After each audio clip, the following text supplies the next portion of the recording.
are you going to ask me the question, why didn't I get my own video part in the Bicycle Union video? What, you did? I didn't. I got a small section. It's like 2 clips at Bristol. No, you didn't. You had a full part. No, I didn't. Mate, I'm going to send it to you later. You had a full part in Don't Break the Oath. You don't even remember. You had a full part, and the song was Sham 69. Who writes the Sham 69? You do, in 2003.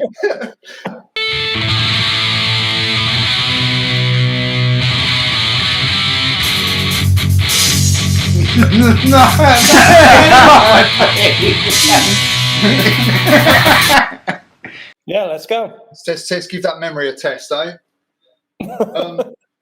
So I just give us a quick, brief where you was born, where you was raised, what you was into as a kid, and all that sort of basic stuff. Born in Nottingham. Grew up in a town called Heanor in Derbyshire. It's literally on the border of Nottinghamshire. And then I moved to a town called Riddins and emigrated to South Africa when I was 5. Came back a year later, just didn't pan out for my parents. And then still lived in Riddins up until I was 21, and I moved back to Heanor. So didn't have a BMX bike till I was 10. My parents didn't get me one, so what I used to do was all my friends that had BMX bikes, I used to ask them if I could have a go on them. And the fascination grew from there. Never really into team sports. I was pretty crap at footy, and although I wanted to be Diego Maradona, yeah, of course, football, yeah, but my friends were all better than me, so I kind of just tagged along for a bit, and then that didn't pan out. But yeah, when we went up to to what's it called now? Big school, secondary school. Yeah. I was introduced to a BMX bike, and I can just remember looking at it at the time, and it was so different to like a 3-speed with cow horns on, that we used to pop wheelie down the streets. And I was just, I don't know, it was kind of love at first sight, I guess. Yeah, life-changing. For people our age, it was so exciting that it was so new and it was unreal, man. Yeah, it was. And the fact that everybody's bike was different. My friend had a rally burner. Another guy had one out the back of a Little Woods calendar catalogue. I don't know what it was called. Let's just say, for the purpose of this podcast, it was called a Bazooka Pro. Or, somebody else would have another one. And they were all so different. And that's what I loved about it. Everybody's bike was kind of, it was their identity. They loved it. Obviously, they saw it somewhere and was pestering their parents, can I have that bike? They got that bike, and that was their identity then. So, once I finally got my first BMX bike, it was like freedom. I mean, you can go and organize the boys for a kickabout on the pitch, but you need a few people to have a kickabout. So, you got somebody in the goal, you can have a ride around. But with BMX, it was great when there was other people there, but it was equally as great when I was just mobbing around the streets and thinking I was king of the streets. I got just as much enjoyment out of that because it was the bike that I was on, and in my eyes it just looked better than anything else out there. It was, it fully was. Oh yeah. Especially at that point, people had races that where they'd swap the gears on the down tube and stuff like that. And they look cool. And then people would have a 3-speed where they put the big wide cow on handlebars on. and that was kind of fun. And then the grifters and the choppers, they were all knocking about, and they were good, but they always had a coaster brake, which later down the line, was introduced to BMX. But once I saw that BMX, it was like, this is it. Yeah. What year would that have been? Like 82, 83? 81. 81, yeah? Okay, early, 81. Yeah. Amazing. In fact, a friend of mine who lives in the same town still, Simon Howard, he, out the blue, just shot me an email and said, hey, I've just seen your first bike on eBay. I'm going to buy it. No way. And I was like, get it. I'll send you the money. So he bought my first bike. I think he bought it for like 90 quid. So I sent him the money, and I picked up the bike the next time I was in England and brought it back. And I took it to a guy in California that does restorations on bikes. And he's done like Dave Mirra's gold-plated Haro. He used to have his own double page in BMX Plus. His name's Mark Gray. Awesome guy. Yeah. And he restored it, and now it's upstairs in my house, and I literally go up and look at it, and I immediately get taken back to when I was 10 years old, picking that bike up at Christmas and just over the moon. Yeah. Like, just the trip it takes me on just looking at it. I mean, when I look at the bike from a geometry perspective, I just start laughing because it's out there. It is wild. There's no way I can ride it now. But, at the time we didn't know any better. And, when I look back, it's like so many great memories on that bike. Yeah. Just so many. Well, I got my independence. Yeah. At 10 years old, I got my independence. Like a new world opened once you got a BMX, didn't it? Like it unlocked a new sort of universe almost. Like, I mean, we used to ride everywhere on those things. And, back in the 80s, there wasn't any cell phones. And if you had a rotary phone, you called around to see where all your mates were. When you had a BMX bike, you literally whizzed around town, and wherever the bikes were parked up on the front lawn, that's where everybody was. Yeah. You knew it straight away. You were just like, oh, everybody's at, Pete's house. And park up, go in, job done. Nice. Where did the bike come from? It came from a place called Super Cycles Discount in Nottingham. Okay. But the name of the bike is Team Marlboro.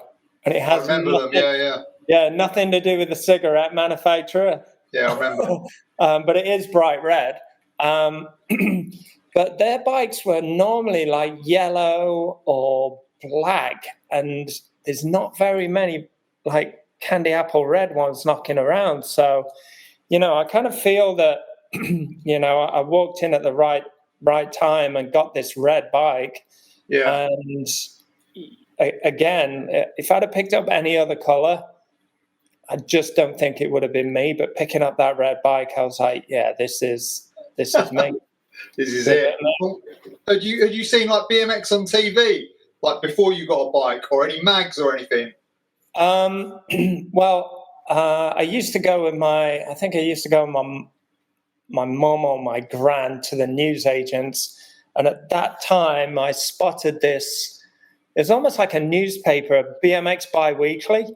Yeah. BMX Weekly, I think it was at the time, but I saw that, and I had a quick look at it because the picture on the front just grabs you straight away. And I was like, what are these bikes? And then from there on, it was, it became more color print. Yeah. With the magazines coming from America, BMX Plus, you look at BMX Plus, and there was never a grey sky in the background, or nobody was riding on a wet track. It was like blue skies, all the best gear, the bikes were unreal. It was just mind blowing how cool these bikes were, and that's where it all got started. And then you go home, you find out these bikes are in the back of like every home back in the 80s. Your mum and dad and your gran all had catalogues. Yeah. I don't know if they still do it anymore, but like I can't remember the name of them, but I think Littlewoods was. Yeah, that's it. Littlewoods and K's was another one. Yeah. Yeah, and if you went all the way to the back, there was all the toy section. That's it. And then the bikes were there. And they always had like rallies, and they'd have the chopper, the chipper, the grifter, the tomahawk, and then the burners started coming in, and like they'd show you all the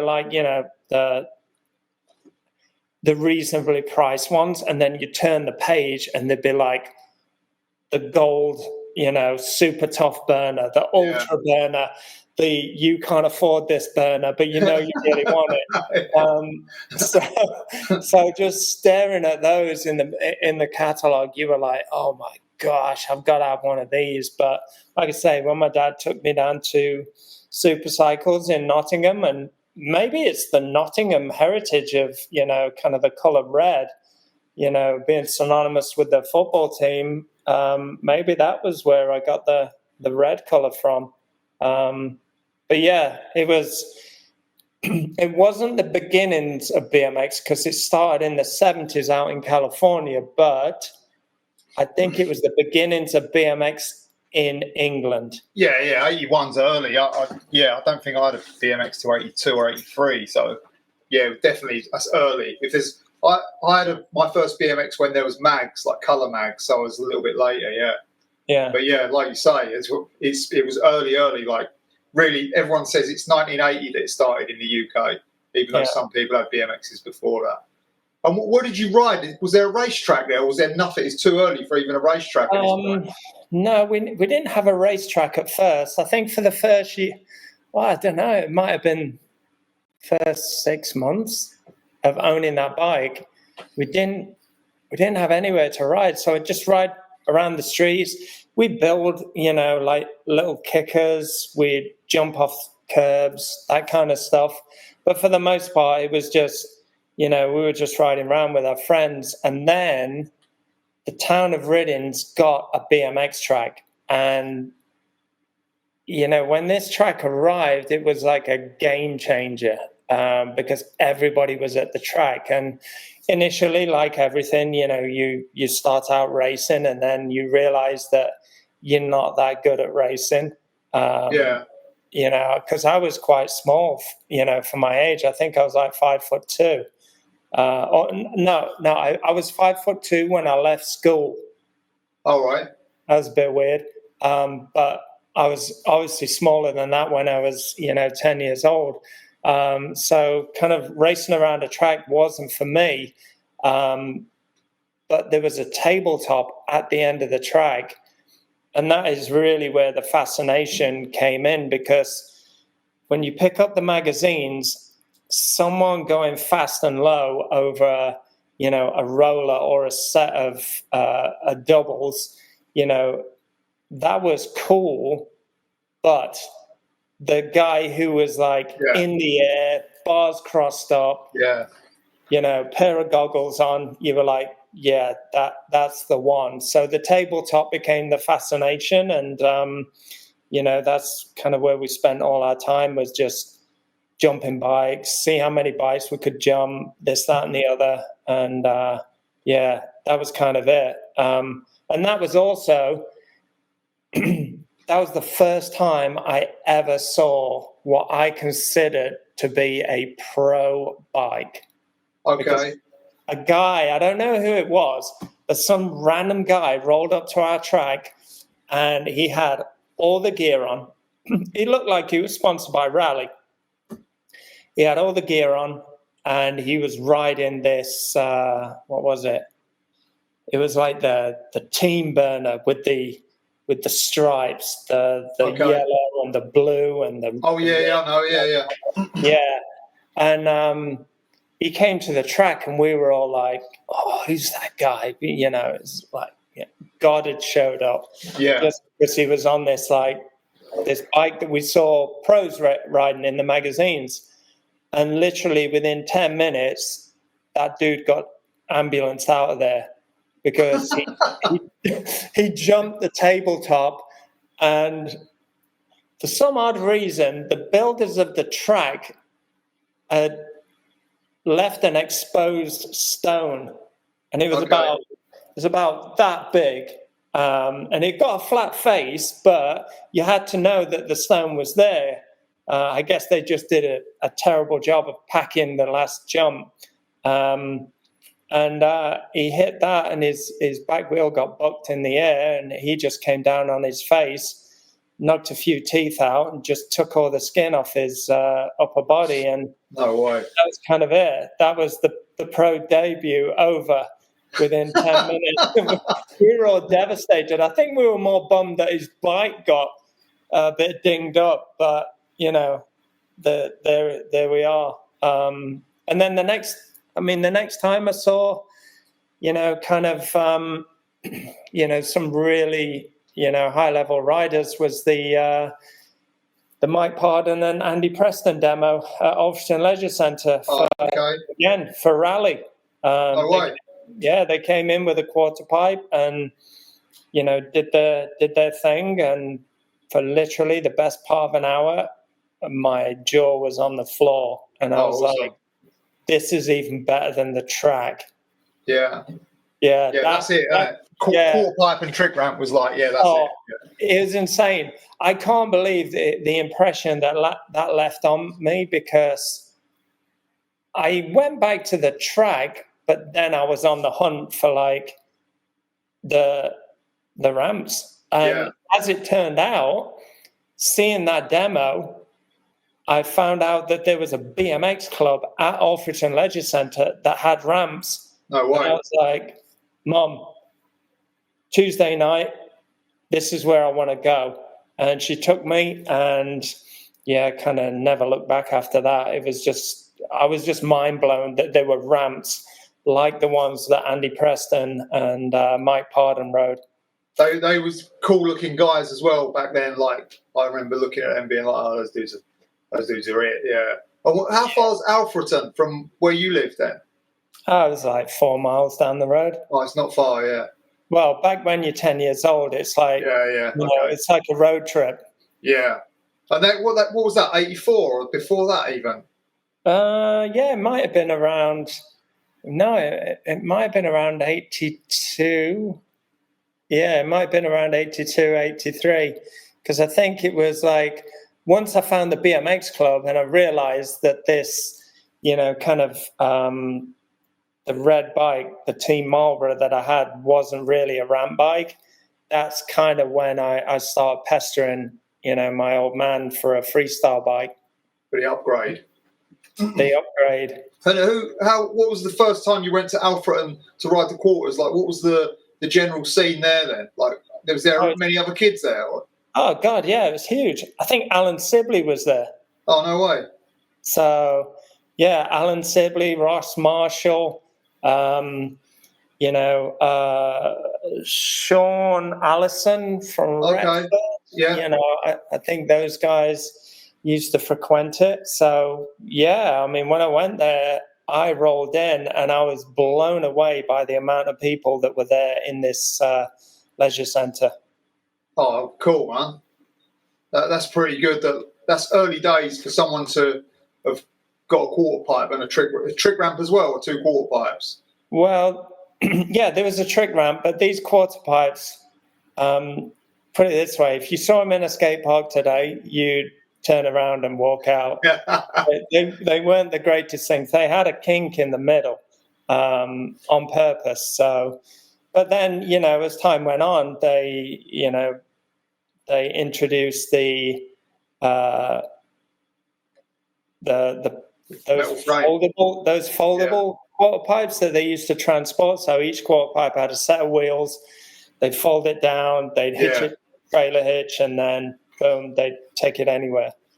Oh, amazing! Well, who do you know who like sorted that out to get them quarters in there, or is it just like just part of the sports thing? No, somebody did, and I can't remember who it is, but it was pre-Roy and Di. Okay. So it's somebody who did it before them. Can't remember. But then Roy and Diane Winfield came into the picture, and I think they just took over everything. Okay. They were more clued up, I guess, right? No, but their son Paul was really into it. All right. They just wanted to support it. And because the people that were running it at the time weren't very, I don't know, maybe they just wanted to get out or whatever the excuse was, or Roy and Di thought they could do a better job. That's when the transition happened, and, it only got better from there. Cool. And what was the upgraded bike you got? DP Freestyler. So the bike that Glenn Lewis rode. Oh, the GL Plus. Yeah, no, it was amazing. It came with OGK mags, and I had some kind of look-alike CW bars. All right. And yeah, it was everything I ever wanted. Coaster brake, it was all white. I'd love to find one now. That'd be amazing. But I bought that, and I didn't really, my old man couldn't afford a Haro Master. Like, they were just in a different league. But that, to me, that was the pinnacle. I was like, this is even better than a Haro Master. Like, the DP Freestyler, like, looks amazing. Yeah. Same place, Super Cycles discount. And then, lo and behold, I think the first magazine I pick up after getting that bike is the one where Glenn Lewis is doing that air out of that bowl. Gillingham, yeah. Yeah, and it is like, it's such an iconic picture. If he'd had full kit on and some Oakley mirrored goggles, you'd think he was in the USA. Because he was in like a cut-off sleeve shirt, gigantic arms, and some half shell. You were like, and a pair of jeans, I think, or maybe he just had race pants on. I think he had race pants. Yeah, this is England. And he had like that really sort of the kicked out one, like pointing down one. Yeah, it was kicked out, pointed down. It's just, I've seen that picture since, and it's such an iconic shot. And it's things like that just leave like a massive impression on you, and you just... The caption was good for that as well, wasn't it? Remember the caption, I think, was... I remember the caption. They went into detail about it, yeah. Yeah. And I thought I remember that as being something. Like, they were pointing out the background, like, oil drum, kid with a spanner in his pocket or something. There was some stuff there, yeah. Yeah, those early BMX magazines were quite detailed and thorough. So, kudos to them for, even highlighting the background players. Yeah, but no, that moment was a big moment, because I just bought that bike and I had no idea it was the Glenn Lewis signature model. And then the first contest I ever did was on that bike just a few weeks later, and it was at Alfreton again. And I can remember my mum taking me, and she sat in the bloody front row, watching the contest. And it was flatland in the morning, and then you rode ramps in the afternoon. And I can remember I was absolutely crap at flatland, and I was marginally better at ramps. And I think I got dead last. All right.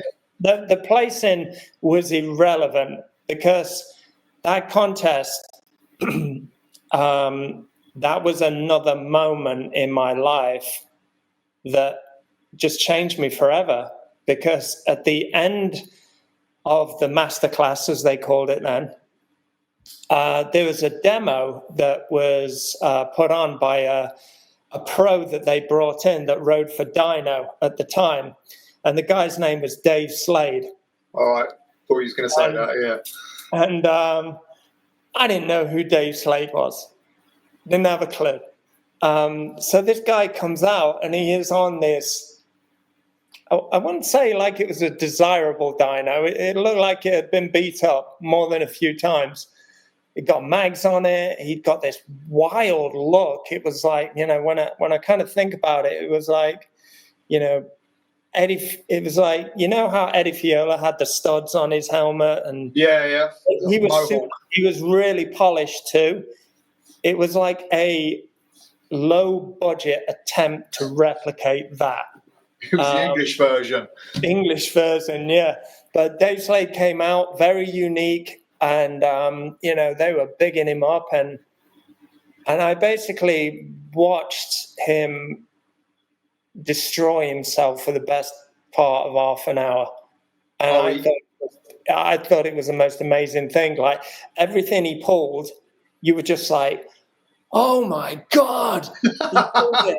And then everything he didn't, you were like, oh my God, he's getting up on the floor. So it was a moment that I'll never forget. In fact,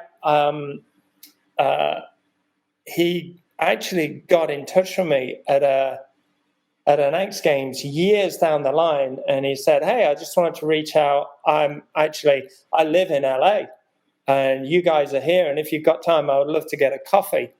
And I looked at it and I was like, you've got to be shitting me. And I just wrote back to him and I went, you don't know how much of an impression you left on me after you completed it, a wild demo in Alfreton Leisure Centre way back in the day. I'm like, I will never forget that moment. And it's not like I got the guy's autograph after the thing had finished. It was just, I'd just never seen anything so wild in my life. And I was like, this is BMX freestyle. This is how it should be. Okay. Amazing. That's a story, yeah. I love it. Was there other people at that contest that you knew? Not, I mean, they were all my mates that went there. And, you know, the crazy thing is like everybody in my town that I rode with at the time, so there was Dave, there was Rob Wilson, there was Ian Haynes. They were all amazing. I mean, they were doing stuff back then that is, you know, it was a little bit ahead of their time. But they all had really good bikes and they were all incredible freestylers. So I was, you know, kind of way down, you know, the list when it came to like talent in our town. So I'd go there and I'd watch the local guys and they would, you know, they'd always be podium or, you know, wherever, always nudging for the top spot. So there were a lot of people that I knew, but mainly from the club and then, you know, guys that I went to school with. But over time, you know, got introduced to guys like Ross Marshall, Donovan Ross, you know, Jason Ellis, Mick Hudson, James Hudson, Chris Hudson, basically the Trumpton Riot Squad. Yeah, okay. You know, and then when the national events came, you'd have Scott Carroll, Lee Reynolds, Andy Brown, Greg Guilliote, Stephen McIntosh, Dave Frame, you'd have Mark Atkins, you know, Brian Wills. All these guys came later on, but you know, a lot of them were all local. You know, they were in Derbyshire or they were in Leicestershire. So, you know, I didn't realize that world existed. Yeah. And, you know, thanks to Dave Slade, you know, I was a regular at every contest, every BMX club. I started going a little bit further out of town to go have a look at a few different places. And, yeah, that was it. It was like right there, freestyle was the only option in my eyes. No way. Well, did you just have that quarter inside, and that's what you sessioned? Yeah, once a week. Yeah, once a week we have BMX club, and you go once a week to ride it. And then I'd just go to the track. I'd just go to the track and ride that. And yeah, that was kind of enough, on top of going to school as well. It was more than enough. But would I have liked to have ridden a quarter pipe every night? Yeah. In fact, thanks for reminding me. Rob Wilson built a quarter pipe in his front yard. His dad built him one. So we did have a quarter pipe and a trick ramp. However, you had to make an L shape. It was like a dog leg left. So you had to go and do a kick turn around the side of his house, then take one crank, make a left, take another crank, and hit the quarter pipe. So we did have a quarter pipe until his mum and dad around 8 o'clock used to get pissed off with us, and then we'd all go out. So after school, it was grab your bike down to Rob's or down to the BMX track, and we got to ride a little bit. Yeah, nice. Yeah, it's just rare that people, so far every interview I've done, everyone's had this guy had a quarter pipe in his front or backyard or somewhere. Yeah. Yeah. So yeah, it's quite a thing. Somebody managed to get one somewhere. And where did you go from there? You was at BFA events when they first started, I take it? I think so, yeah. I mean, unless they started way before, I showed up. I started in 85.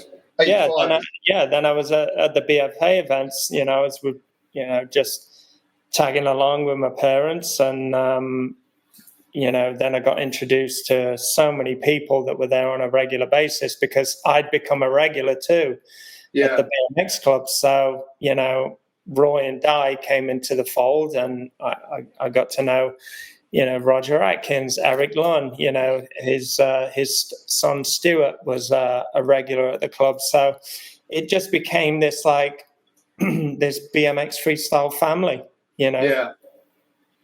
What was your riding progression through these years? Well, I went from riding a DP freestyler with a coaster brake to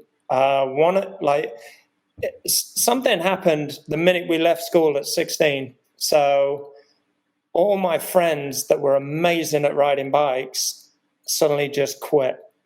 They sold their bikes. I bought my friend's Super Goose off him. I brought his Super Goose, and I was just devastated that these guys quit. And because they quit, the quarter pipe went away. So the BMX club was the only thing from there on out. So, I went from riding twin top tube with CW bars and a coaster brake to a race bike with GT bars and a freewheel. And, it was definitely fun those early years because just figuring out airs were, remarkably challenging. And I can remember when they swapped venues from Alfreton Leisure Centre to Ripley Leisure Centre. I went there one Saturday morning, and it was about, the club opened at 9, it closed at 11. So it was about 10:50 on a Saturday morning. And by accident, I put one more crank in, pedaling towards the quarter pipe. And it just felt weird, but right. And I landed right at the top and I rode away.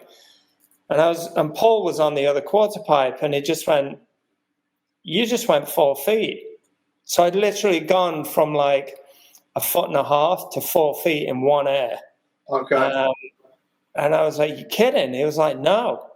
So I went back and I put 2 cranks in. So within 10 minutes, I'd gone from consistently going 1.5 feet out to hitting about 6 foot. Oh, way. And it literally, I think I wanted to start crying because the BMX club was done at 11, and I had to wait another week until I could have another go on the ramp. But from there on out is kind of, where it all started. You now you've got that height that you kind of desired, so you could try different tricks. All of a sudden, you start finding your feet. You start doing a turn down. You start doing a 1-footer or one hand 1-footer. And then I realized that I kept putting my brake lever in my frigging jean pocket. So I swapped brakes over to the left-hand side, which, still to this day, people give me shit about that. Like, oh, you Euros, you ride your brake on the left-hand side. I goes, no, like a lot of guys I know ride with the brakes on the right-hand side, but they err to the left because they don't want to put the brake lever in the jean pocket. Yeah. That's common sense. So, it was kind of epiphany, whatever you want to call it. But that Saturday morning, BMX changed for me. No way. That's a big leap, isn't it? Like, if you went from 1.5 to 6, like, I just couldn't figure it out. Something clicked, yeah. Yeah, I just couldn't figure it out. I was constantly hovering around a foot and a half. It just wasn't working for me. And then just a happy mistake of putting one extra crank in, just led to, a really fun 10 minutes. Yeah, nice. And why do you think everyone was quitting? Just the age, or a combination of the age and the way things looked? Well, when you're kind of 16, you can go get your you could go and get your driver's permit. A lot of my friends, their families, I'm not saying they were like wealthy, but, they came from affluent families, and, the aspirations of people when you're 16 and you're kind of living in small towns is, when you're 16, you get your permit, you go out and get a car, and then you get yourself a girlfriend.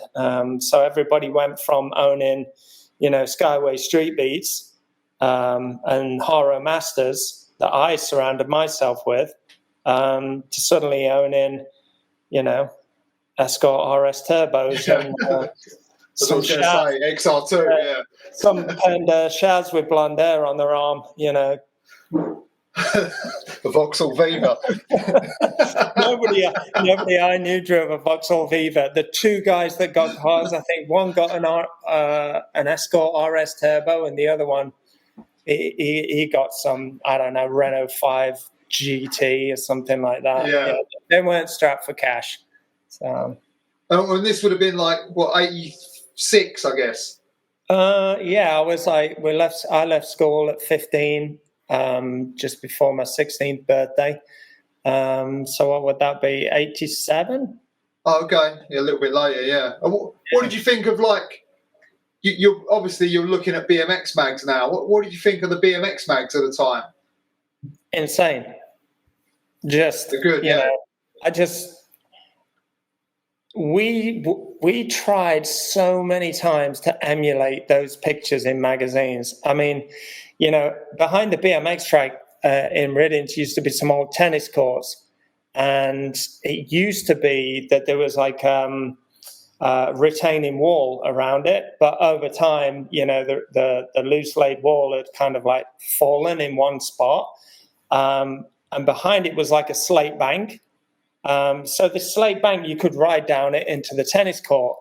But we'd seen pictures in the magazines of people at Pipeline like Brian Blyther and Eddie Fiola and Mike Dominguez and Rich Seeger flying out this concrete bowl with, all the gear on, one hand, 1-footers, and around the fence, there was never an ugly woman or a guy.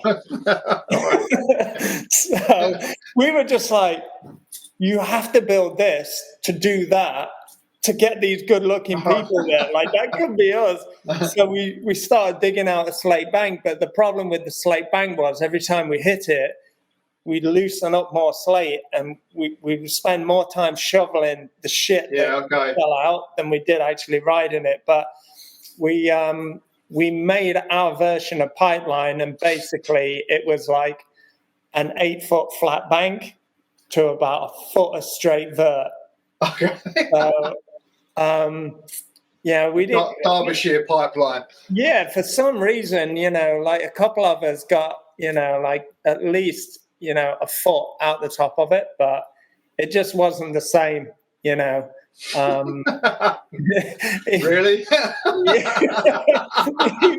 You'd have to bribe some of the girls from school just to come out and watch you, but but it was like it was a Derbyshire low budget version, but minus Eddie Fiola and Brian Blyther. But no, it was so much fun. We built our first version of a airbag / foam pit at that same place. It was about 50 foot away from the quarter pipe, and we built a jump into a bush. All right. That's how we learned tricks. So we would go off this jump and land in the bush. But after about 3 or 4 attempts, we noticed that we was all getting slashed to death by this bush, because it wasn't a very forgiving bush. So you'd go into the green leaves and then it would rebound you. But because of the rebound, you'd get cut to shreds on your legs and stuff like that. So the bush pit didn't last too long. But that's what you did when you was a kid. Exactly. You didn't give it a crap. You just looked at something. If it looked fun, you'd give it a try. Yeah. The Riddings was quite the place. It truly was. But excellent. all my friends, they got jobs, they got cars, they got girls, and I was kind of left with my BMX bike, so to speak. And how many of you was left? Just you, yeah, in your town. Yeah, what was the next nearest guy? I think he was. Well, it was up in Ripley. It was. Is that Winnie?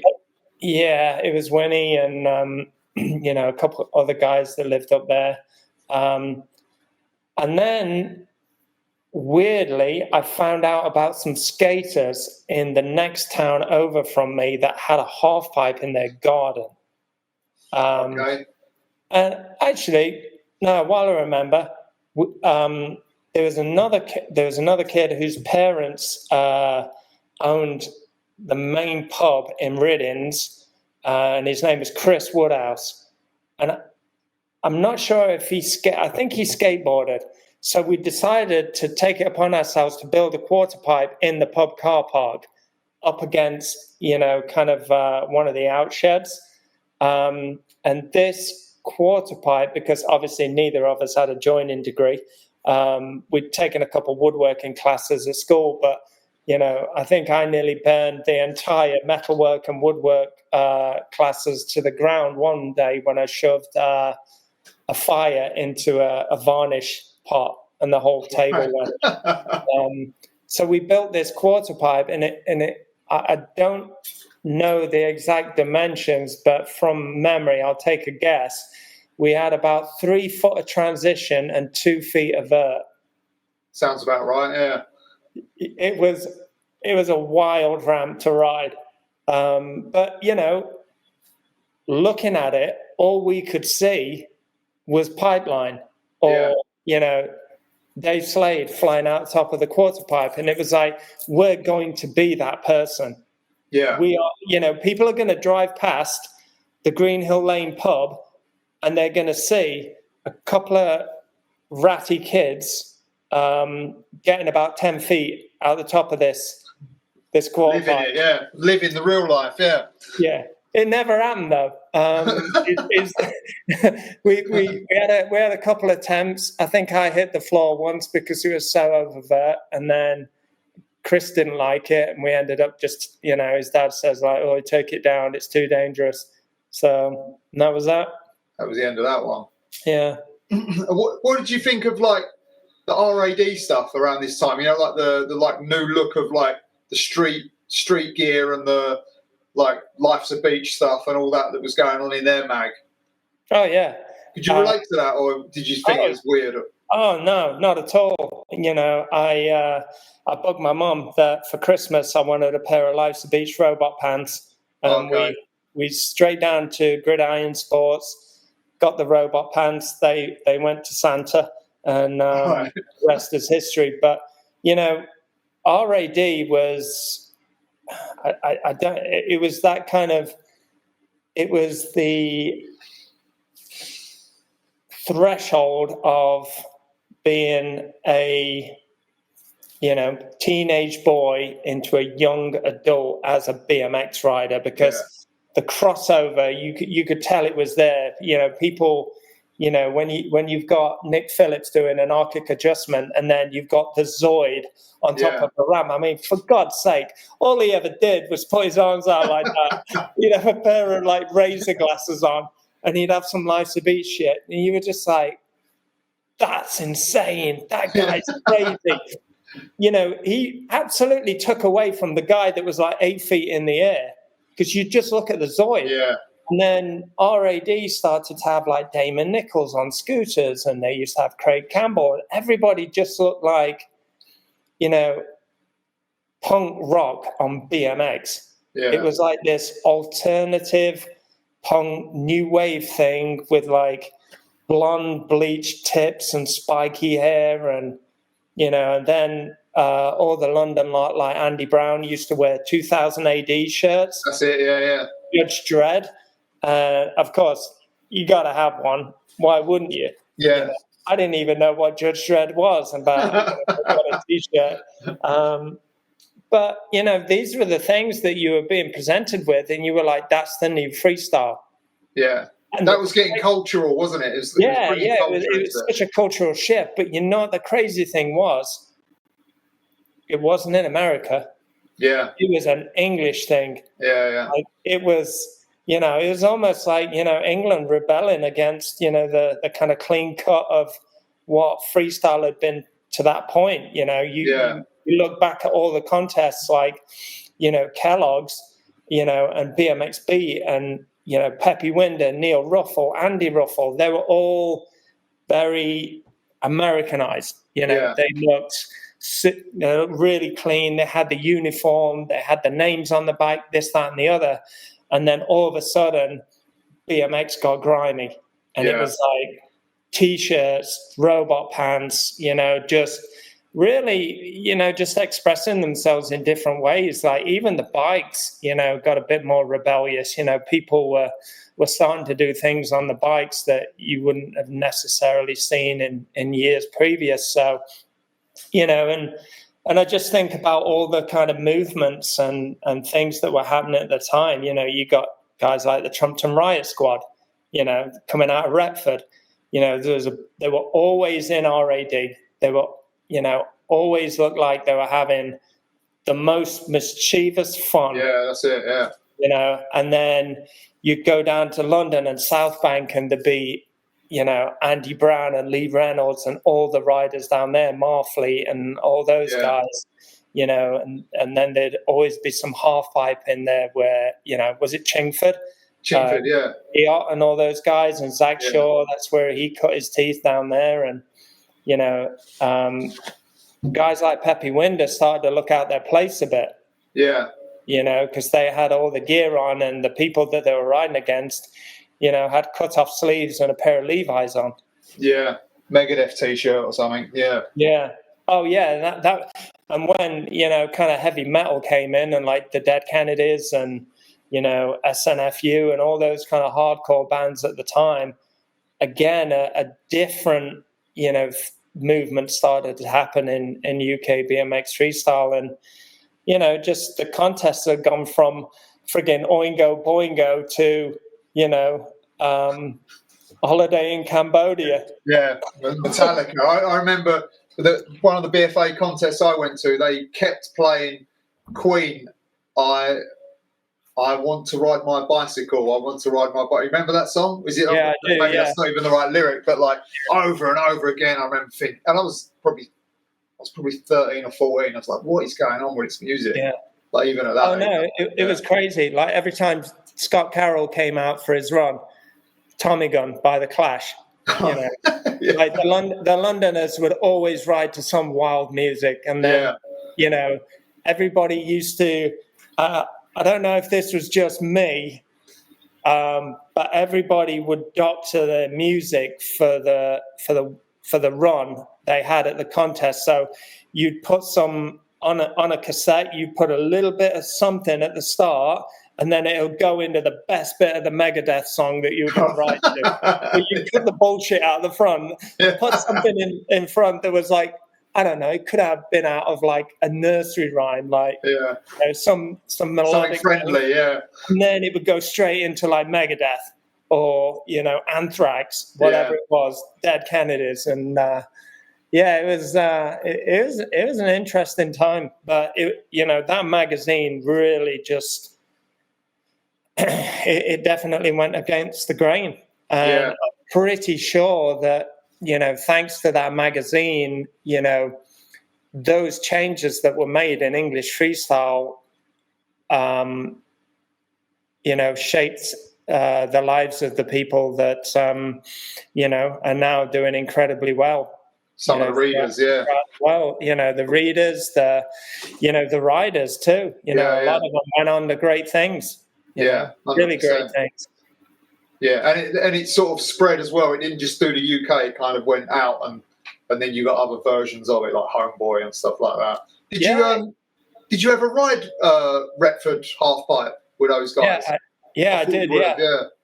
Yeah, I went there, and it was the first time I got to see people ride a half pipe really well. So Mick was always a good rider. He was smooth. He rode for Hutch. But I got to see Jason Ellis, and Jason Ellis was something else. I mean, that guy, holy smokes. I mean, it gives you kind of goosebumps thinking about when he used to go and ride Retford. And then I think there was a jam at Retford and I couldn't go. And the reason why I was gutted was I think Mike Cannon showed up. And Mike, that's right. He was kind of that elusive figure that you saw in the magazines, but you didn't really get to see too often. But some of the images that came out of that Retford jam were just, again, you were just gutted that you weren't a part of that and you couldn't see it in real life. But seeing Ellis and then seeing Ellis at the BFA contests, every time you went, you were waiting for him to come out. You were basically waiting for Jason Ellis, Greg Guilliote, Lee Reynolds, and Andy Brown, because they were the prominent figures that just used to post up in RAD.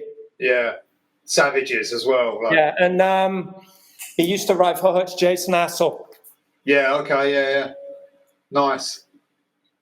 And then you've got guys like Howard Ratcliffe, and you had Jason Davis moving in.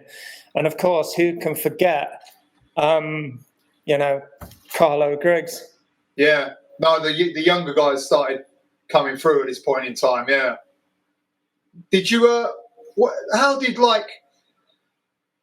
you end up being just this kid riding like a GT race bike at the BFA contest to getting your first sponsor then? Jeff Catlow. Okay, because he's part of the BFA at the time. Jeff Catlow was the team manager for Hutch, and I must have done something right at the contest because, he came up to me and said, we'd like to co-sponsor you. And I was like, yeah, great, cool. Amazing. I didn't know what that meant. And he gave me a pair of second-hand pants and a Hutch T-shirt. And then I got a fourth-hand frame and a pair of second-hand bars. And I'm pretty sure both of them were cracked. We're trying to kill you off or something. Yeah, but when somebody gives you like new stuff and it's only stuff that you've ever seen in a magazine or other pros ride. Yeah. I didn't know anybody that could afford a Hutch Trickstar. Holy smokes. When someone presents you with that, you're just like, wow, almost like I've made it. Like, holy crap, Yeah. I've got a Hutch trick star. So all of a sudden, I had a Hutch trick star with some woody bars, and just went from there. And, do you know whose frame it was? I don't know. It's probably Reynolds. I mean, it was Oh, beat. really? I'm hoping it wasn't Lee's, because I saw the way he treated bikes. Yeah. I'm kind of more inclined to think that it was one of Jason Hassell's cast-offs, because he was a lot smoother than Lee. Yeah. Really smooth, yeah. And what colour was it? Chrome? White. White, okay, yeah. Yeah, white. And the pants were like, they're almost a bit like karate pants. So you had like a Velcro belt that was attached to the pants that you would kind of strap around your waist. And not being I didn't carry a lot of weight back then. I was a really skinny kid. Not that I'm much bigger now, but yeah, I used to have to rip that one tight. Okay. And where did that take you from there? It was this. What year is this? 89 or 88 or something? Yeah, around that time. Yeah. So that took me. Yeah. So I, started riding for Hutch, and I started doing remarkably well. I think I was winning my age groups at BFA contests now. Okay. And I think the only place for me to go was to what was it? Was it Expert, then Masterclass? Yeah. I think I went to Expert. So I went to Expert and started doing well there.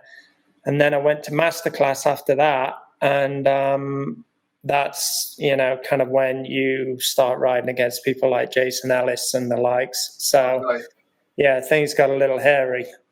So, but did you ride any of the whole shots? No, I just went as a spectator. To just one, or? No, I went to a couple of them. So that's it's where I got my first pair of airwalks. Okay. What a day that was. And I went to the one where Craig jumped into the half pipe, and then I went to the one where Wilkerson and Hoffman showed up. And that was the same. That was the same one. Was it the same one? Then what was? 87. I must have gone to the first one then. DMC. Did you go to that one? Yeah. So we went. We took a coach trip from the BMX club down to the whole shot. So whichever the first one was, I was at that, and then I went to the second one. Second one was Wilkerson and Rich Segur. Yeah, I was there for Segur. Yeah. Okay, so you went to all of them by the sounds of it. I probably did. I think there's four. Yeah. I probably didn't go to the fourth. That was the one with Campbell. Mate, I don't freaking know. I just know I was at whole shot and I was having the time of my life, and I just couldn't believe the riding I was seeing, and guys like Terry Jenkins, he was there, and everybody that would compete at all the contests were there. They had age groups for everybody. I know I didn't compete. I don't know why I didn't compete, but I know I didn't compete. But I can always remember it just being absolutely incredible. I think that was the only other place that we went to that had that viewing area above the main quarter pipe. Like Alfreton always had that viewing area, and it had the clock. So the clock was synonymous with Alfreton because everybody wanted to get to the top of the clock. And then at Whole Shot, they had that viewing area. And basically, when you see pictures from Whole Shot, like what's his name? He did a bar hop air on that pink. Stephen Laidlaw. Stephen Laidlaw, unreal rider. Yeah. Wow, unreal talent. Quick Stephen Laidlaw story. Went to watch him. We was at a contest up north. I think he was in Newcastle, right? Washington. Yeah, Gateshead, Washington sort of area. Yeah. So we went to a contest near him, and then afterwards we all got invited to this youth club where they had ramps inside. And I know it. Yeah. So we went, and and above one of the quarter pipes was a skylight. And Laidlaw used to air into the skylight. Yeah. And I was absolutely mesmerised. I was like, this is not real. And Dave Young as well. He was in that skylight as well, wasn't he? There's Dave pictures Young. online, yeah. Dude, what a badass Dave Young was. Oh my gosh. So if you wanted to emulate anyone, you know, that rode a ramp that smooth, Dave Young was the guy. Yeah. He was so smooth. Yeah. He was the pioneer of where him and Hassell, I'd say, were the pioneer of like landing properly like that, yeah. Modern day landings. And what was your first magazine pick?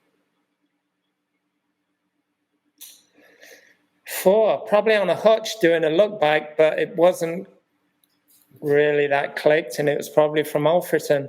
Okay. Yeah, probably that would be the one. And I can't remember what it said, but I think I was riding a hutch at the time, so maybe it would have been in reference to like picking up a hutch co-sponsorship. Okay, I guess that must have been in Freestyle Mag, right? Yeah, probably. That period, yeah. Yeah. Yeah. And how does the hutch sort of sponsorship evolve? Because it evolved, right? Or did it? Yeah. So Jeff, in the end, gave me a brand new hutch, All right. which was greatly well received. And I just started to do really well at the contest, but I wasn't riding against the Ellises yet. I was riding against, like, you know, still Mark Atkins, Brian Wills, Scott Carroll, riding against those guys, Ollie Matthews. You know, so there was a whole host of people, you know, that I'd ride against that were just the next tier down from Brown, Guilliote, those guys. So we used to battle it out at BFA contests, and I think, you know, I started doing really well, getting top 3, and I think I may have even won a couple of contests or 2.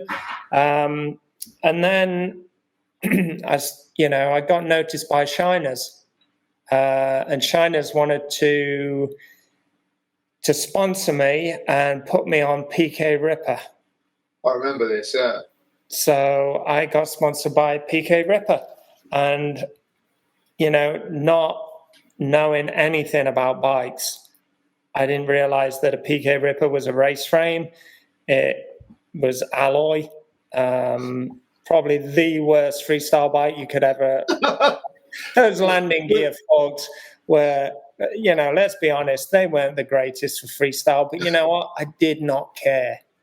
You rode it pretty good, to be fair, and you had Tufts when I saw you ride that. Yeah, I had a set of Tufts, and I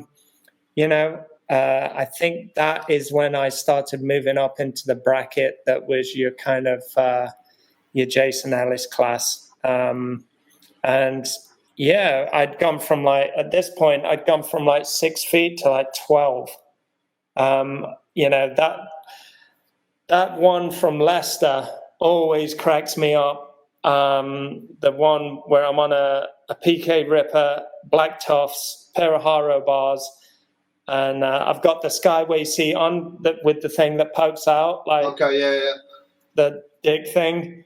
It was just for the for the flat fix, but it came out. It looked disgusting. But that was at a contest in Leicester. And I just went howling at the quarter pipe and got 12 foot with a pair of mags. That's the one that I was asking you about, I think. Yeah, that one, yeah. And I kind of landed in a fashion. Yeah. Good enough to kind of ride away. But that was actually me and Dave Frame tied for the lead after our 2 runs. And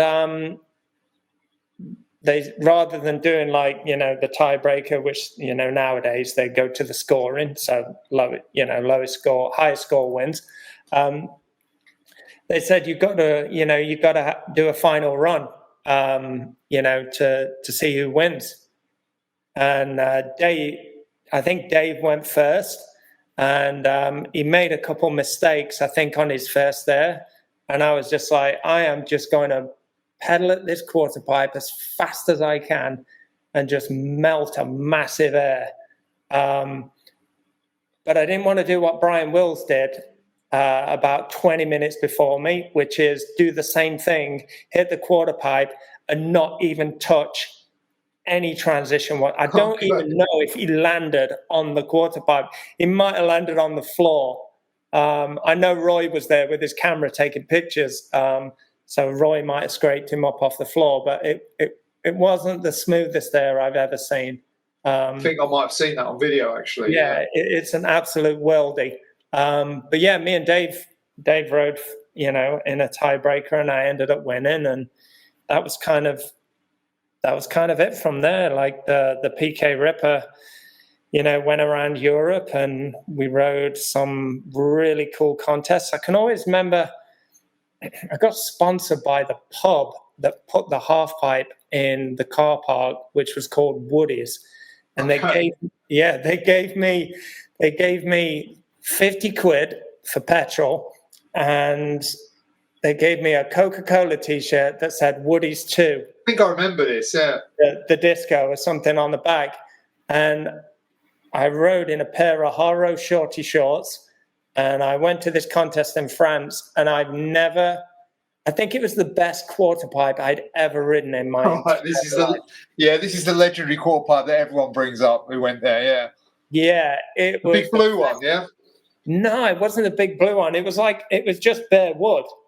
Okay. And then on the other end, there was a Coca-Cola ramp, and then another one. But I know which one you're talking about. I think that was 91 Worlds or 89 with the big blue one. Yeah. With Philippe Pereira. That's the it, yeah. But yeah, they had this contest called the King of Ramps in Nantes, France. And that was the first time I'd ever gone to a McDonald's and bought a Big Mac and a beer. So that was an enlightening moment as a young man. So, a travelling team, yeah. So yeah, a bunch of freestylers just crashed in on McDonald's because somebody went back and said, "You're never going to believe this. I just bought a Big Mac and a beer in the same McDonald's," and they were like, "To the Mackies." So yeah, we rode that contest, and for 2 days straight, I just had the best time, just roasting the crap out of this quarter pipe. I don't think I can remember, a time where I just enjoyed riding, ramps that much. Like it was just a surreal moment. Yeah. Who else was at that one? Prantl, Johnny Petit, Ollie Matthews. There was a bunch of really good riders. There was another kid from France, Christophe Chevalier. We rode his ramp a couple of days before the contest started. He had a backyard ramp, which was pretty reminiscent of Mons ramp in the backyard ramp he has. Yeah, of course, yeah. It was a little bit like that. But yeah, we rode that contest for Saturday and Sunday. I always remember it because every time we went to France to ride contests, this guy would show up. I don't know who he was. I think he was French.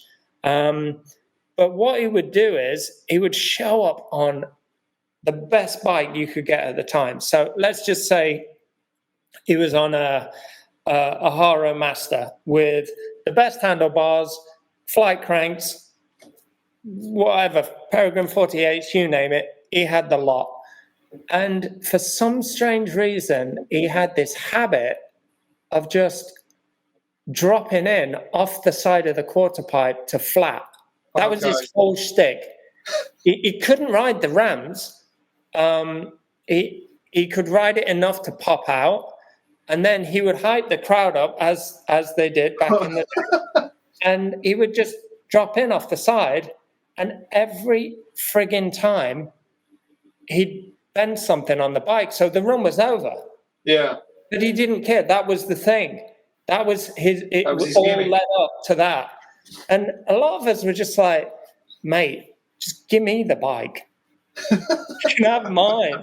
Like the bike must have been, it was worth, it had to be at the time $1,000. And back then, like having something like that for like £1,000 or 1,200 quid, you know, was like owning a frigging Ferrari.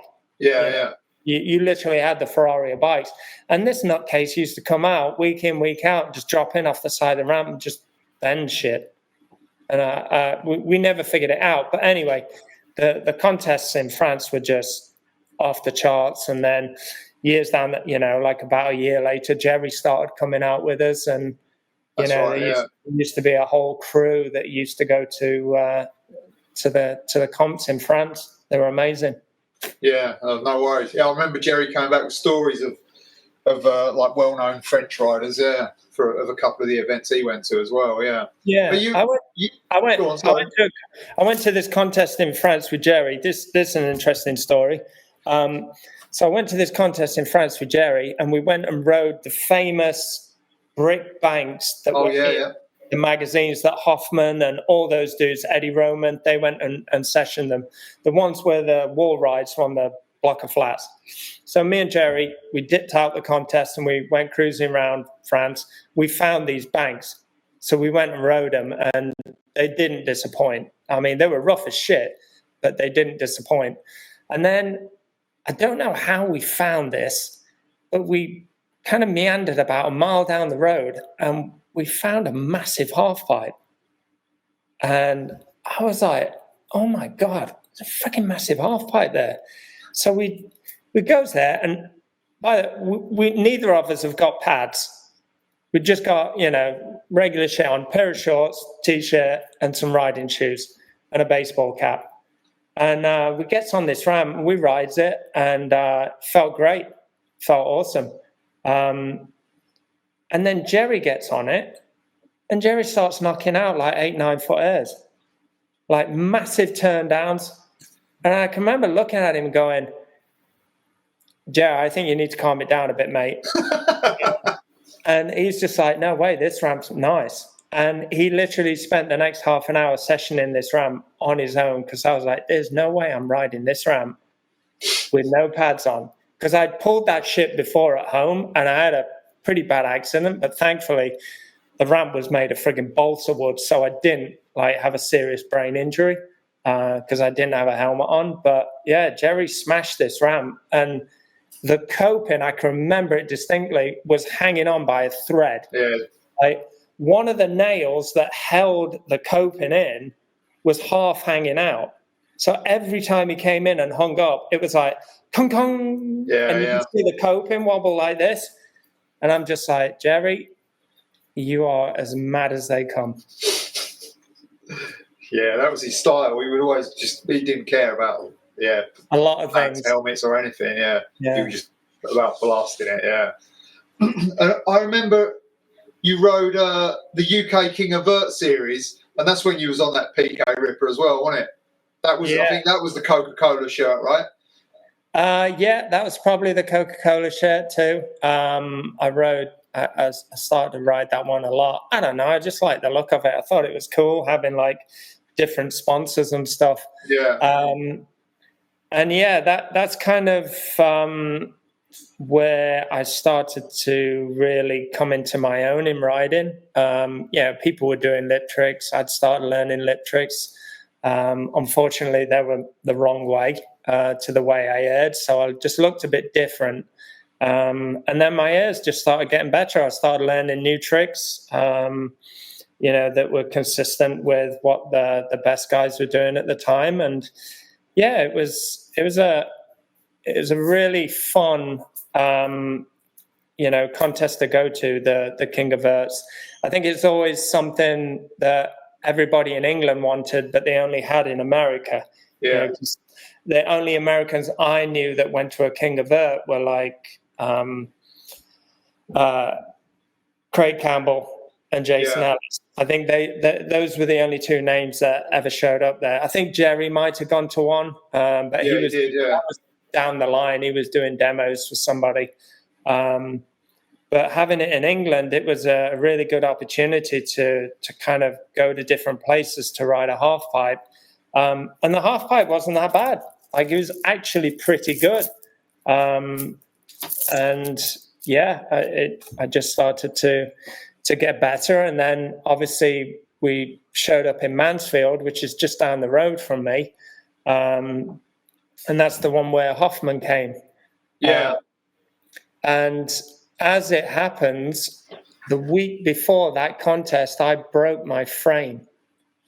So I didn't have a bike all week. And Eric Steele showed up at my house to come ride with me for a week in his Renault 5 GT Gordini hunk of crap that scared the living hell out of me. So I had Eric stay with me for a week, which was definitely entertaining. And I couldn't ride, so I'd just go to the ramp with him and I'd just sit and watch. And then when my bike showed up, I built it up quick. And, I think I watched Aggro Man. Okay. I watched Aggro Man because I was convinced I could do a 900. All right. I hadn't done a 540 all week. Went to that King of Earth, and that was the first King of Earth I'd ever won. And I did a 900 at the end of the contest, because they said the winner of this King of Earth gets to ride the demo at the end of the contest, the end of the day, with Matt Hoffman. And I was like, I've got to be on the deck of that ramp, because one, I'm not one of the invert guys that are basically, Pete Noble's best mates. Yeah. And there's no other way I can get on top of that ramp other than winning this contest. So I just made it. So you won the Mansfield one? I didn't know that. Yeah, I won it, yeah. Oh, no way. I remember the 900, I think. You kind of just juddered off to the side. Was that right, yeah? I rolled away until that's it. Bending the wheel came around and stopped me from rolling anymore. Yeah, I remember, yeah. No way. Then everyone rode that demo as well, didn't they? Yeah, everybody rode that demo. There was like Shaun up there. There's like Jason Davis, Scott Carroll, all these people. And I was on the other side of the ramp when Matt did his first flare. Oh, no way. I was just looking straight at it, and I was in absolute disbelief of what I was watching for same. 15 minutes. Yeah. I can remember losing my voice on the Friday watching Hoffman do the demo, because he was doing things that I would just thought, I thought my eyes were playing tricks on me, like 10-foot nothing airs. He was doing 900s, 8 feet out. Super powered, ridiculous. Oh, yeah, it was unreal. I think John Yule's still got the video, and I just sound like a screaming girl at a Taylor Swift concert. No way. Did you ever see yourself getting up to that level at that point? No. Because it was so ridiculous, wasn't it? It was bizarre. How do you even think about doing a backflip on vert? That was unheard of. Scott Carroll, he used to send 900s. But in fact, the first time I saw Scott Carroll try a 900 was when they put a half pipe contest on in Mansfield and invited, I think they invited the Bones Brigade over. But that was one of the earlier there was two King of Earths in Mansfield. One was outdoors, and that was the Bones Brigade. It was the outdoors one, yeah. It's when they put the transportable quarter pipes together and put some plywood in the flat bottom, and they invited Bones Brigade over to come and ride it. That's it. I think so. I think they had the half pipe. They might have had a couple of quarters as well, but there was one outdoor, in Mansfield.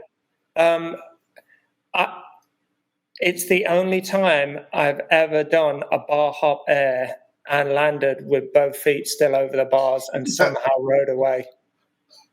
Oh, that's pretty impressive. What do you do? Sit down? Some things in my time, but getting away with that one was that was a good one. Yeah. What have you done? Sat on the seat? I don't know. I think I must have just sat on the seat because my heels, where the soles are glued to your shoes, they were just hooked on these horror bars. On the knee savers. Yeah. And when did you move from the PK Ripper to Haro? It still stayed in China, right? But like, it just shifted over. Yeah, I can't. What was that? I can't remember. No, I didn't shift. No, I shifted to dyno. Oh, you went dyno first, of course, but that was still Shiner, right? Yeah, dyno was Shiner. So I rode a dyno for a few years, and that dyno was great. I think the first time I rode it was I went to King of Concrete. Yeah, I remember that one, yeah. And I got a black and white picture of a 1 foot invert on it. Okay. I think you had the cover on maybe an invert, possibly. On a look back, yeah. It's on invert. Yeah. I'm doing a look back, yeah. Those Airwalk shoes that I had on at the time were given to me by Johnny Petit. They were second hand. And okay. I thought I was the king of Southsea that year. Just from those shoes, I was like, there's no way anyone's winning this contest now I've got these shoes. And then I had the Scott Carroll ruffled socks over my hammer shin guards. God, what a moron. Oh, it's a bit young, eh? Yeah, no, that was the fashion. Everybody did it. Yeah, I remember, yeah. Except for the Scottish lot. They just did their own thing. I'm not sure what they were up to, but they did some questionable things at King of Concrete every year. Scott Carroll, he was one of the Scottish lot. Yeah, I'm not talking about Scott Carroll. He was like the pretty boy band kind of thing. I'm talking about all those guys that used to, hang out in the abandoned car on the park course and then come out and try and take your pants off. Glasgow guys or Edinburgh guys. Yeah, it was that Grant Smith and Amos Burke and all those guys. Andy Burke. Yeah Scott Timmins. That's it. Yeah. They're still about. Yeah, that's good. Yeah. And this is like a period of time where BMX is it's nearly at its smallest, right? Did you ever see it coming back? Or did you think this is it? This is like a concentrated group of people, and that's all it's going to be? That's what I always thought it was going to be. But I think it goes back to the first time I got a BMX bike. I literally didn't give a shit. Oh, you didn't even care, yeah? I didn't even care. I was just so happy. Like, to me, it didn't matter. I had a full-time job. Yeah. So I went to work to pay for my BMX habit. So anything I needed, I'd go to work, earn the money, and then go buy the BMX parts I need, or, thankfully I got sponsored by Shiner, so that made things a lot easier. But, that time that it went through, to be honest, I'd already gone through it when all my mates left school and they all went out and got rid of their BMX bikes. So I'd already been through it once. So going through it again, I was like, this is actually easy. The only hard part was you now had to travel to go ride a park. So that's when I passed my driving test when I was 19. So I used to borrow my mum's car and I'd drive to wherever there were ramps. So whether it was down in Nottingham, I used to borrow the works van and go to Leamington Spa, or I'd go to Birmingham Wheels. It was just wherever the ramps were, I would just get in the car and ride. And every time I went to ride somewhere, there was never anybody there. But at the weekends, occasionally you'd catch a session. There'd be people there, who did the same thing as me. They were finding the ramps wherever they could. Yeah. There was a picture I saw semi-recent of you like airing it looked like someone's backyard half pipe, but I don't know where it was. It was like maybe semi-local to where you was. What? You just need the top of a lip. Yeah, an old picture. An old picture? Oh, that might have been Jacksdale. So that might have been in Jacksdale. That was literally like 2 or 3 miles down the road from my house. That was the half pipe we had. The skaters. That was the skaters' backyard old ramp. And first they moved it to my old school. So after I left school, they put the half pipe at the school. So I used to go to the school and ride. And then when the school wanted it out, because there'd been a couple of bad crashes there, they put it at the pub. So we would just ride the half pipe. Okay. So that stayed there for about a year. And then once there was a big falling out between the skateboarders and the guy that owned the pub, and he went and put the chainsaw through the flat bottom. And after that, the ramp went, and that's when started having to travel, to, like I say, to Leamington Spa, to, the Birmingham Wheels project, and Wakefield. Early Wakefield was a fun one, and then ultimately Derby Storm. Yeah, which is later on. Yeah. And so where did you go from? You got on Haro from Dyno. That was just a switchover, I guess, right? Yeah. What happened in the Haro years? Like, you just carried on riding, like, it was Ryder Cup was Haro years, wasn't it? Carlo's Jam. Backyard. Yeah, that's when Backyard Jam started to happen. I think I went to every Backyard Jam. The only one I missed was like in the 2000s. Okay. But all those early ones, when Stu had the afro, I remember you at the track, like, I think you had a picture, maybe. Doing a turn down, I used to enter the dirt contests at Bexhill. The only thing I never jumped was the chasm. But then again, why would you? It was more entertaining seeing the people that you'd not rode against all day just, throwing haymakers over this obnoxious jump. And, the crazy thing was the gap itself, that was impressive. But there were no guarantees, even if you made it across, that you were going to pull it, because the landing was so bad. Yeah. Yeah. And the landing got further if you went off to the right a little bit as well. Like, it did. Yeah. And what about Ryder Cup? You got memories of that? You had a bad crash there, didn't you? I remember. Was like last man standing, that one, wasn't it? There was like everyone at it on that contest. Yeah. I can't believe how many people hit the floor at that contest. I think the only person that didn't hit the floor was Dave Mirra, and that's why he won. Atkins went down. Hoffman had a bad one. Yeah. I had a bad one, hung up a 900 backwards. Surprisingly, didn't get knocked out. It was, but the Ryder Cup was amazing because it was the first time that international riders and UK riders have been pitted against each other. So it was, it was kind of, I don't know, almost like the first X Games, so to speak. Yeah, we had skating as well, didn't it? So skating as well, yeah. So, it was an interesting contest. I think it was the first real time I'd seen people backflip a box, and that box that they were all doing flips over was horrific. Yeah, can of beans that was, wasn't it? It was just like tin, like rare unit thing. Yeah, it was. It wasn't much to write home about, but the contest itself was amazing, and I think that was Matt's first foray into Hoffman bikes. So they all showed up in the star-spangled shorts and stuff like that, and it was. I can remember it just being a really neat event, but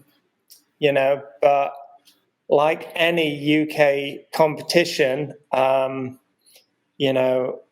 parents that went along, other than Roy and I, there were some questionable parents that went along because they were always pissed off.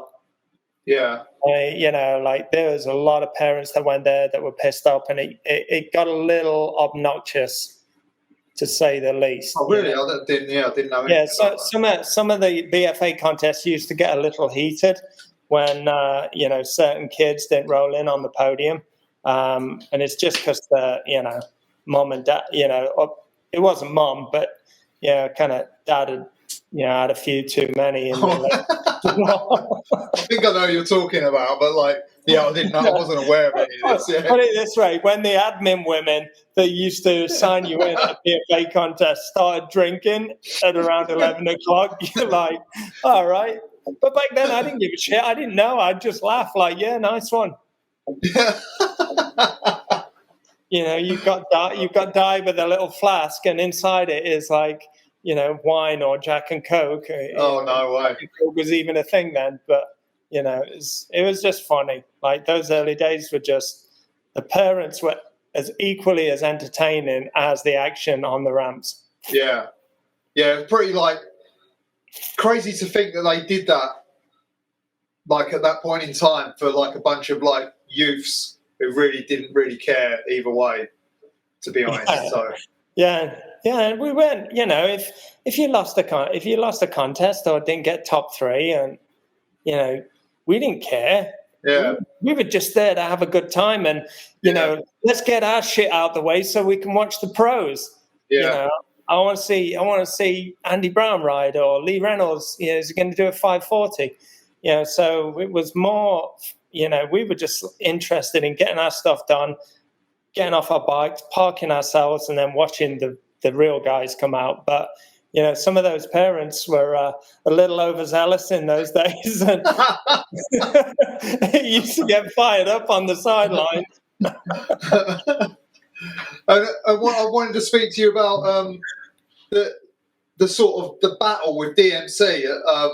Remember the Hastings? Oh, that one. That was unreal. It was like, I don't know how everyone knew, but everyone knew it was like the battle. The battle was Jamie versus DMC, and obviously, like, we're in the UK. We've watched the growth. We've watched it all happen. So obviously, everyone wants Jamie to beat DMC because Jamie's our guy. He's the English guy who we watched come through the ranks, right? But what was that actually like? How did that come about? I have no idea, but I kind of seem to think that it was all Dennis's doing, because he's kind of he's a bit of an instigator. Okay. So, you know, I think Dennis was the main instigator to that, and then if you add a couple of the invert boys in there as well, so you know they just love drama. So you know, between the two of them, they drummed up this unbeknown to me battle, but.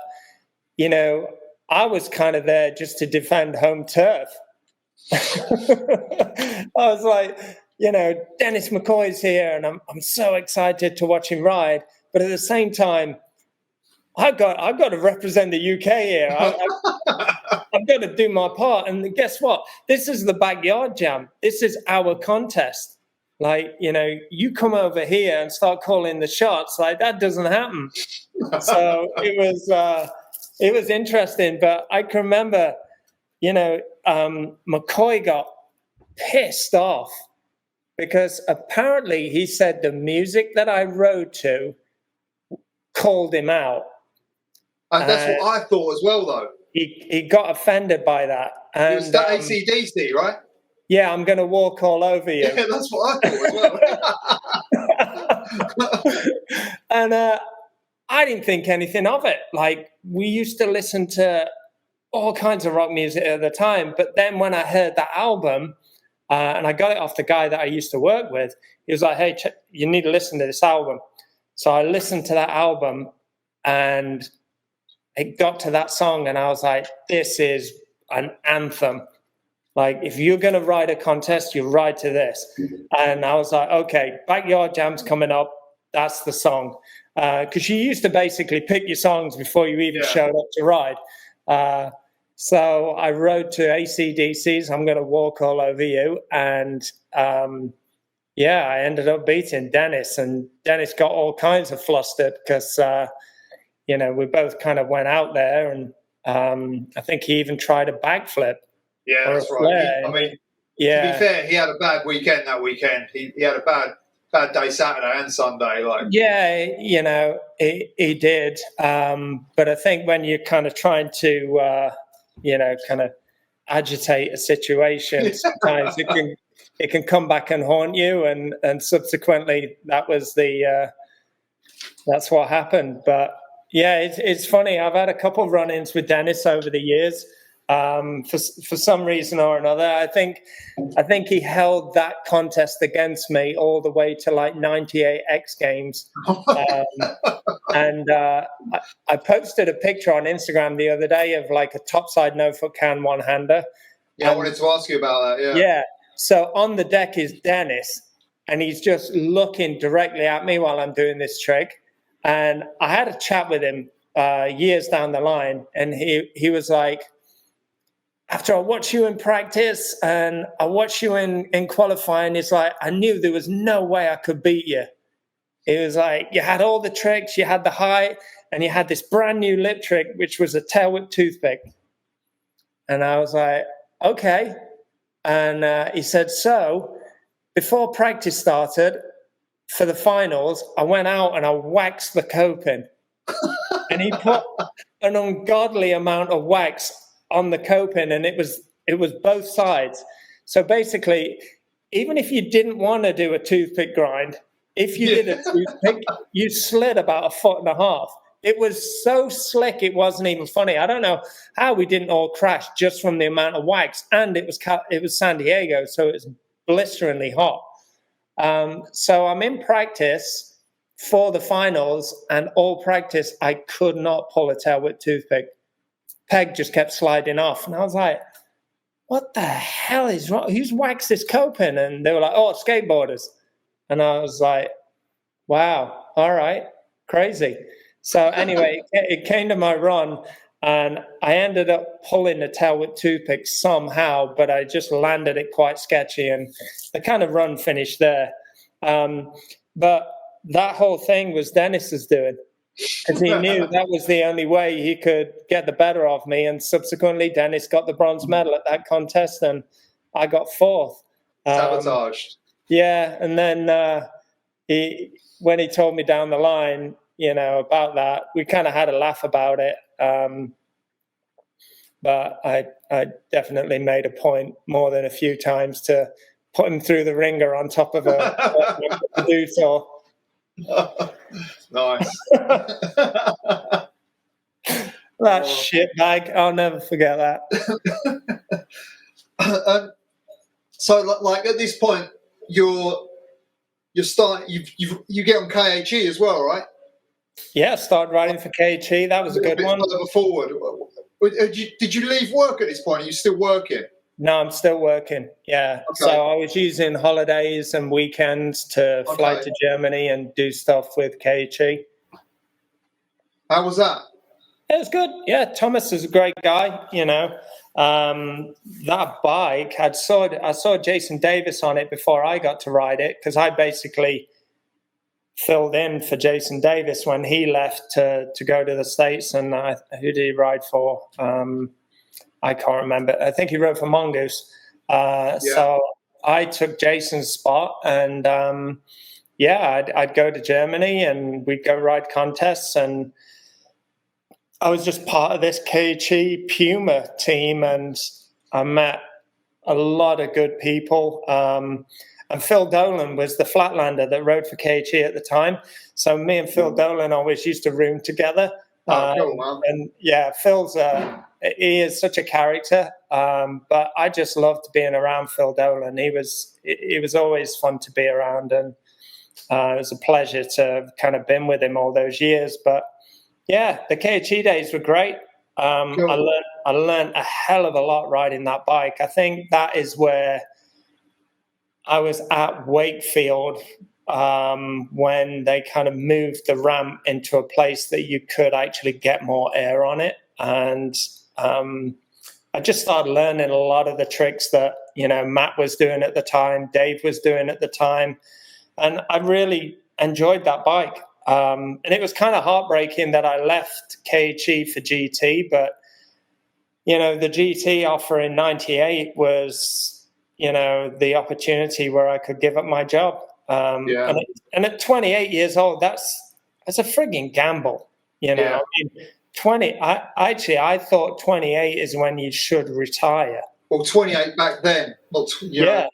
28 now, you're great. You can still ride. Yeah. But 28 back then, I thought this is the time to retire. But Woody Itson called me up, offered me a ride on GT. In fact, the first time he called me up, because I put the phone down, he goes, hey, this is Woody Itson from GT. I just went, of course it is. Goodbye. And then he called me up again and he was like, no, this really is Woody Itson from GT. And I was like, oh, all right.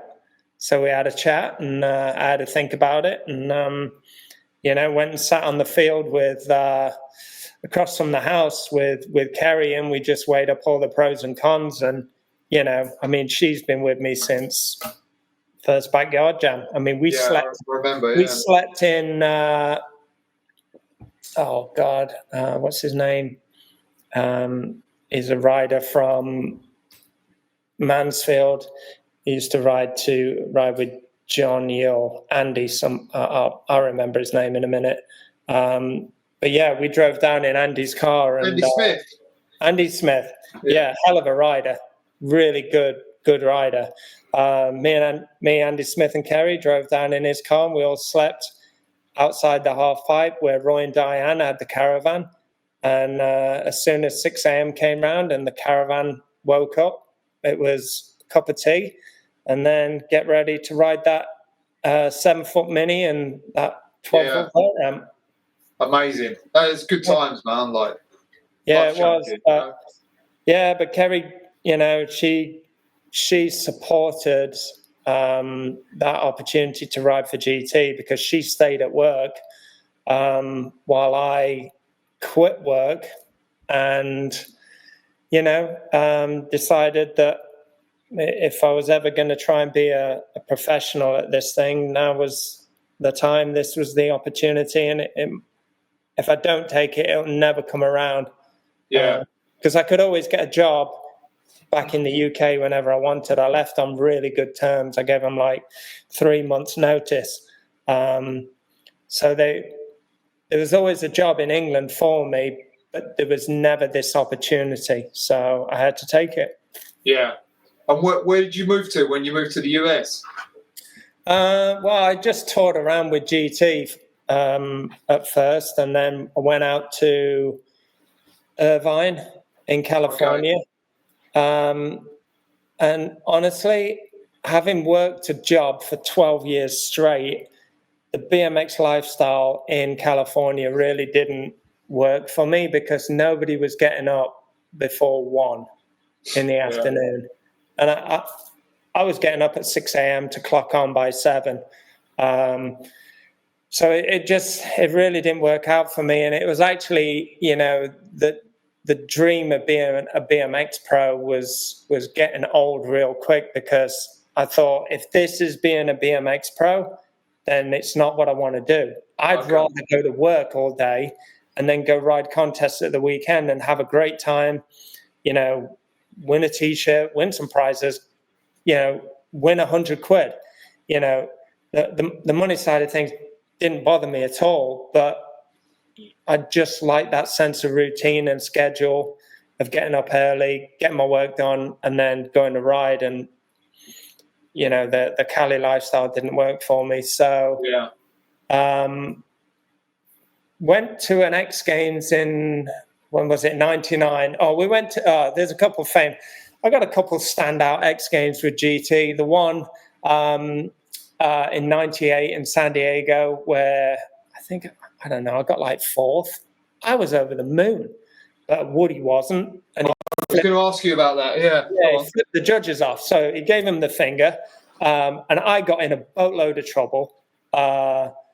Woody got escorted by security out of there because he pissed Matt and all the other people right off, but I think there was beef there before that, so it didn't take much. So, I got put through the ringer for a bit, and then, we went back to X Games in San Francisco the following year, 99, and I made a mess of that X Games, and that's where Simon got 3rd, did incredibly well. And I kind of said, look, I can't do this California thing. It's really not working out. You've got a tin can half pipe at GT that's not really good enough to ride. I'd rather go home and go ride Wakefield or go ride Derby Storm. Those were better ramps for me. And I'm around all my mates and I get up at a decent time in the morning And I like that. And I just don't want this, crazy Cali schedule. So they said, hey, why don't you just go to Woodward? And you went to Woodward last year, you enjoyed it, and just go there for a few weeks before you do the last contest of the year, and then you fly home. So I went to Woodward for 3 weeks, and I was up early every morning, eat breakfast, and then just report to the top of the vert ramp. And I was on your own? Huh? On your own? No, at Woodward at that time, God, literally every pro was at Woodward. Oh, really? Yeah. Late 90s. Yeah, you name it. Taj, Joe Rich, Lucky, Mirra, Nyquist, Jay Miron, Dave Asato, Robbie Morales, you name them, they were all there. All the best pros were there. So, and then all the best skateboarders were there. So, I would go and ride with skateboarders every day, and I was having a grand old time. 3 sessions a day on vert. Yeah, amazing. Unheard of. Yeah. So I got really fit, really quick, learned a boatload of tricks, and just got to do the thing I wanted to do, which was, my interpretation of being a BMX pro. And from there, went to Gravity Games, and Gravity Games was kind of I wouldn't say it was the changing of the guard, because it really wasn't. But that was the biggest contest that had ever been put on, and that was the first time I won a contest in America. Okay. So, and that changed everything. I literally, the prize money was really good, and that night I called Kerry up in England, and I think it was like 4 a.m. her time, and I called her up. I just said, quit your job, we're moving to the States. No way. So was you living in the UK still, like flying back and forth? Yeah. Okay. Yeah, I would fly over for 2 months and then go home. No and way. then fly over for 2 months and go home. And it was really hard. Yeah. And that's what I say, like the lifestyle I was exposed to, of what was a pro rider with the people that I was surrounded with, just wasn't my rendition of what a pro rider should be. Yeah. So I was getting kind of tired of it really quick. But then when, moving to the East Coast of America and to Camp Woodward, I just saw a different way of doing things. And it was something that I enjoyed. It was more like, you hate to say it, but it was more like the job that I had in England. Yeah. Clock on at 7, clock out at 4. And I was okay with that. I guess it was just ingrained into me after 12 years that was the norm, Yeah, that's unreal though. So where do you think, because I remember I went to film you at Derby Storm around this period of time, and you was pretty fucking good there. Like I was like, I'd not seen vert riding like that close. I was on the deck, and but then after that, you'd gone up another level when you moved to Woodward, right? Like you went up multiple levels. Like how did you go through all them levels? Like how does that work? Like mentally? 3 sessions a day with skateboarders and different ramp riders all the time. Like skateboarders give you a different interpretation of how a ramp can be ridden, whereas BMX at the time was very, traditional, up and down, up and down. Yeah. It was in the middle of the ramp. Yeah, middle of the ramp. So skateboarders were just all over the place, and I was like, wow, this is actually quite eye-opening. Like, why can't BMXers ride like this? And they were like, well, why can't you? And I was like, well, most of us can't do opposite airs. And they were like, learn them then. So you'd start learning stuff both ways. And Dave was doing it at the time, and I remember, that was kind of refreshing to see. And so he got the ball rolling, and then I started doing it, and then all of a sudden it caught fire. And I think my strengths were kind of alley oops and stuff like that. Yeah, I had the height as well. So incorporating lip tricks along with some different tricks, just everything changed. But when I got to Gravity Games, we were still doing lip tricks on ramps, and the runs were 1 minute. And I qualified in second, going into the final. And as I was walking to the final that night, there was a judge, and I can't remember who it is, but he was, he was an African American man, and I don't know his name. In fact, nobody else can remember his name either. They can't remember who judged that night. But I can remember seeing him, and as I was walking to the contest, he stopped me and he said, "Try not to do lip tricks tonight." Huh. And I went, "What?" And he was like, "Yeah, don't do any lip tricks." And I was like, that means a minute's worth of airs. I'm like, that's the best part of, 26 airs? And I was just thinking this to myself, but I was like, God, that's a long time in the air. I was like, I don't even know if that's possible. And it stayed with me all night. So I went through the whole practice session, and I was practicing lip tricks and stuff like that. And we got to the final, and it was my turn to go in. And I think it had stuck with me that much that I didn't do any lip tricks in the first run. And I posted the highest score of the contest, even the qualifying the day before. And everybody was like, it stopped them dead in their tracks. Because then when Dave came out, Dave didn't know, if he was having a shower or a haircut. Yeah. He didn't know how to deal with that. So I noticed that, and I was like, I'll do it again. So I went out in the second run and did it again. I think I might have done an ice pick at the end on time. And yeah, I posted another high score. And then ultimately won the contest because I didn't do a single lip trick. And then after that contest, that was kind of, the new normal. Standard. Yeah. Yeah, nobody does lip tricks now. So. And how was that like how worn was you halfway through that run? Could you feel that you had to push extra hard to keep doing them airs? Because there's a lot going on in your mind, isn't there? Like when you're doing these complicated, for me, doing basic stuff is really heavy on the mind. But when you're flying about all over the place, everything's moving, that must have been dry.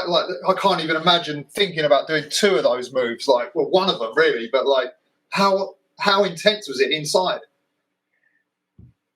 It wasn't intense inside my mind. It was just my body was screaming at me. My lungs were on fire, and, my legs, they were burning up. Although I'd put a lot of time in at Woodward, so they were good to a point. But I'd never really practiced for this situation. But there were some definite moments in that run that I still remember to this day. And one of them was, because I learnt tail whips my unnatural way. So I air to the right. And for some reason, I learnt tail whips going to the left. And then I learnt how to do tail whips where I could catch the pedals, tail whipping to the left. And the majority of the time, they were at best 2 feet out. Yeah. And I think my brain just, for some reason, just turned off for 1 second. And I hit about a 6 or 7 foot tail whip air. And I can remember taking off and looking at the bike, and it's halfway around, and I can see the top of the cameraman's head. And at that point, I was like, what have you done? And I literally, I got a little bit scared. In that moment, I got scared. But then my feet clipped back on. I landed really well. And I was like, oh, we're on. And from there on out, I just kept going. It didn't matter what I did. I just kept going. I was like, I've got to get to the end of this run now, because I literally didn't even know I could do tail with 6 or 7 feet out. Yeah. So, yeah, it was, I think it was just Yeah, around different influences. you're right though. Yeah, skateboarding has always been like a bit more advanced. Busy, yeah. It's about it longer, but like, so and how like I would imagine you know what tricks you're going to do on what wall before you run, right? But you did 26 airs. Did you know like, or was some of that just like improvised? Some of them were improvised. Yeah, there were times where I was, I'm kind of racking through a Rolodex of tricks in my head, and I'm like, okay, Superman C-grab. Okay. All right, switch 1 foot invert. What are we doing this side? Turn down. So I was trying to grab tricks out the air after a certain point. Like the first 30 seconds, I knew exactly what I was doing. The last 30 seconds after the tail whip, it was like, hang on, kids. We're going for a ride on this one. But it definitely worked out. And then the second run, was pretty much the same thing. I was just flying by the seat of my pants in the second half of the run. Yeah, that's unreal, man. Like I can't even fathom how people can. It's the same as when I watch vert skating. I'm like, how can people even be? What their brains even working at this speed? How fast have you ever measured how fast you're going across a vert ramp? I didn't, but I think Kevin did. Robinson. What is it? 25 miles an hour for like a 12, 14 foot air. It's slower than what I was expecting. Yeah, but the flat bottom's short. Yeah, I was just thinking like the speed. If you're out of that 25 miles an hour up, something like that, like you're chipping. Yeah, it just shows you how slow we're going when we ride. We're going 5 mph across the flat bottom. Yeah, well, times of priorities and times have changed. 5 miles an hour hitting the cabin, hitting the the chasm jump. That wouldn't even get you to the top of the freaking. Oh no way! And what? So you think you're going to say you're going 25 mile an hour for an alley oop as well? I would imagine, like the amount of distance you're travelling on that, like. I think on a good one, yeah. Like if you were going into it full pelt, yeah, you'd definitely be in the 20s. But it just became the norm. You were doing it so much that it was just normal. Yeah, okay. You didn't think anything different. Like because I'd never measured the speed, I just thought it was normal at this speed. In fact, the older and the wiser I got, it was never fast enough. Okay. I was always trying to go faster into things. That's crazy, man. Yeah. That's funny because, like, you think, like, just fat dudes who are riding on road bikes are doing like 45 mile an hour down a hill, It's all about the speed you crash, isn't it? Like, yeah. It absolutely is. But, if you ran into a wall at 25 miles an hour, you're going to feel it. Yeah. Think about falling out of the sky onto a vert ramp at 25 miles an hour. Yeah, no way. It's definitely going to sting. And why do you think, like, no, there wasn't many other vert guys that ended up using the ramp the same, like, I know people used the ramp, like, really well, but there was no one that was, like, doing these huge, like, you used it very differently to the other guys, which is why I think you stood out so much in those like later vert contests. Like, why do you think no one else kind of emulated that to their own style? Like, yeah, Simon used to do a good job. He really came into his own, and they all did, I think, but no one used the ramp the same. Is what I'm getting at. Like, they did different stuff.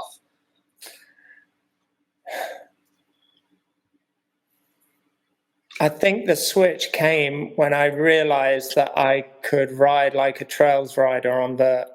Okay.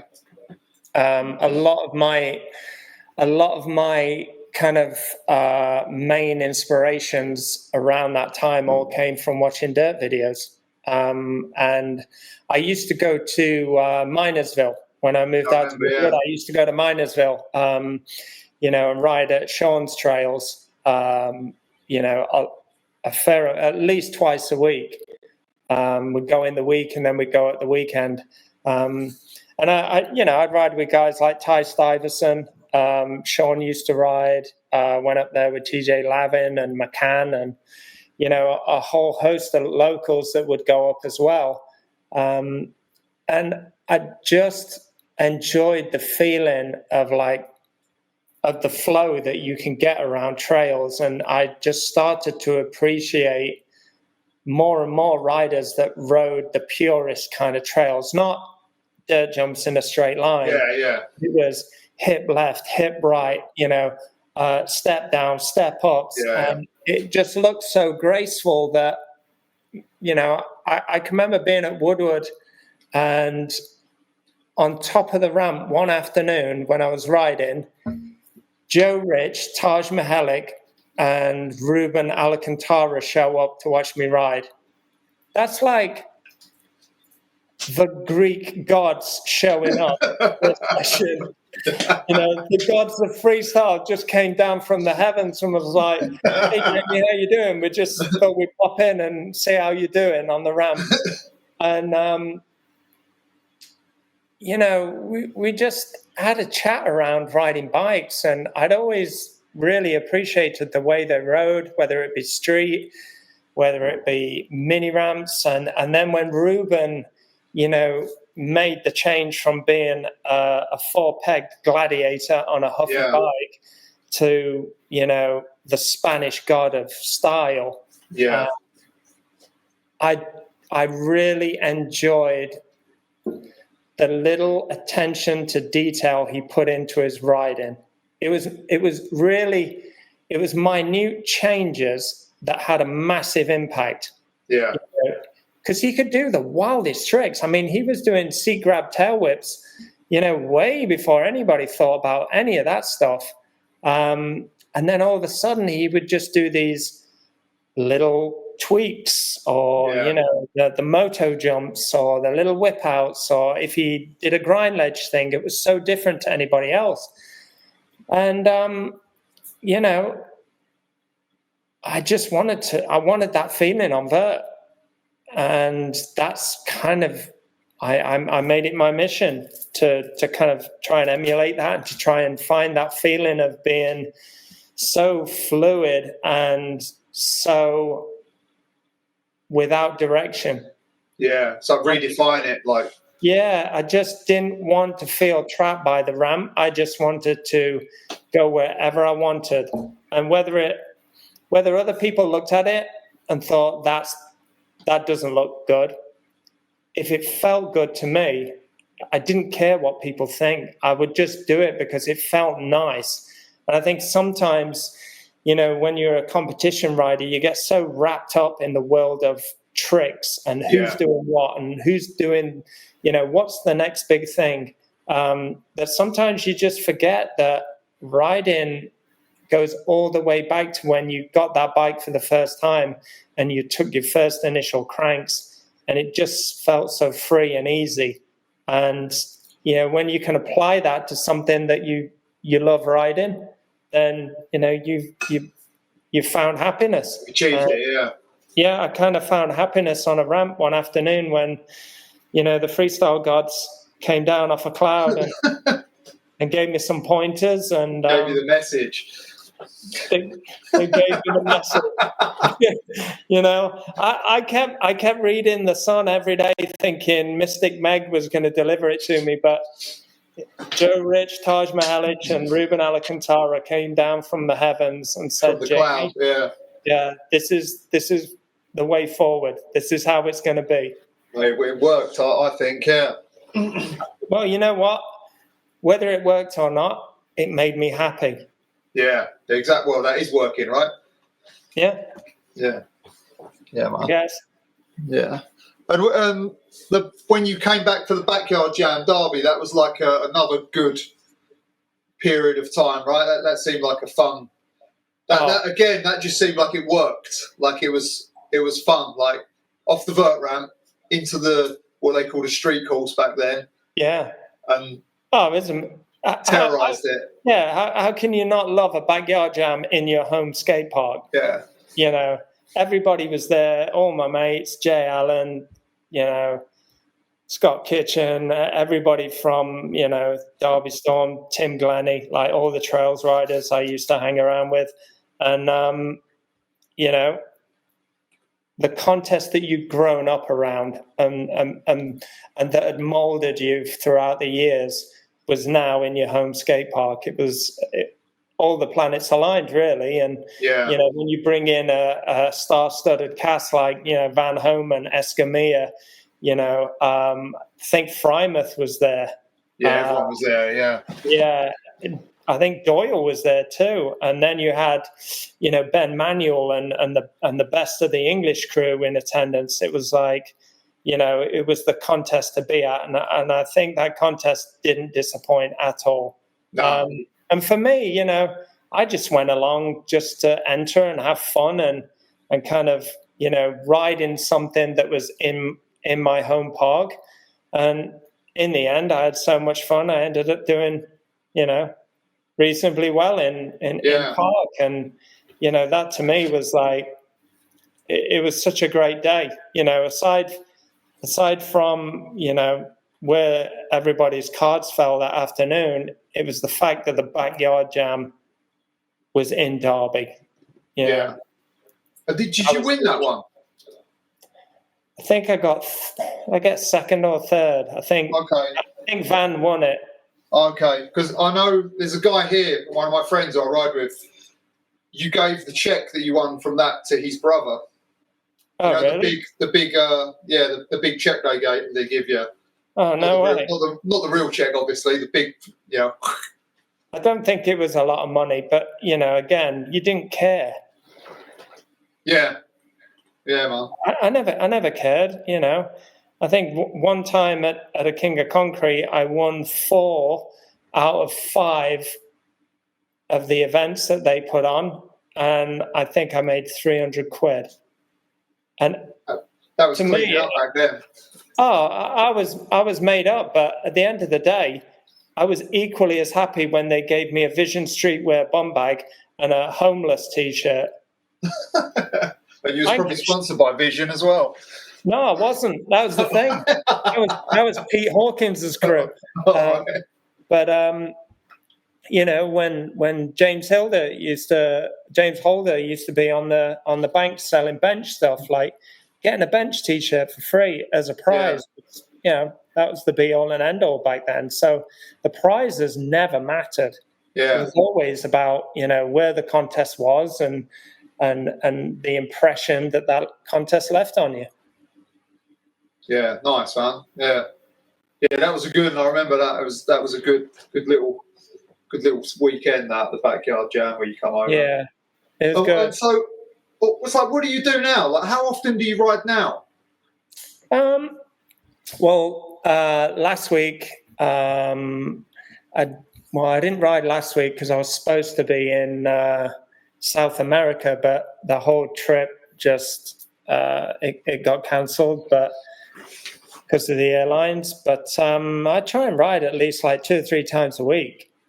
You know, I love riding. I'm never going to give riding up. It just looks different now because I have different things that I'm looking for, you know, for from riding, and it doesn't equate to going like, you know, 14 feet out the vert ramp.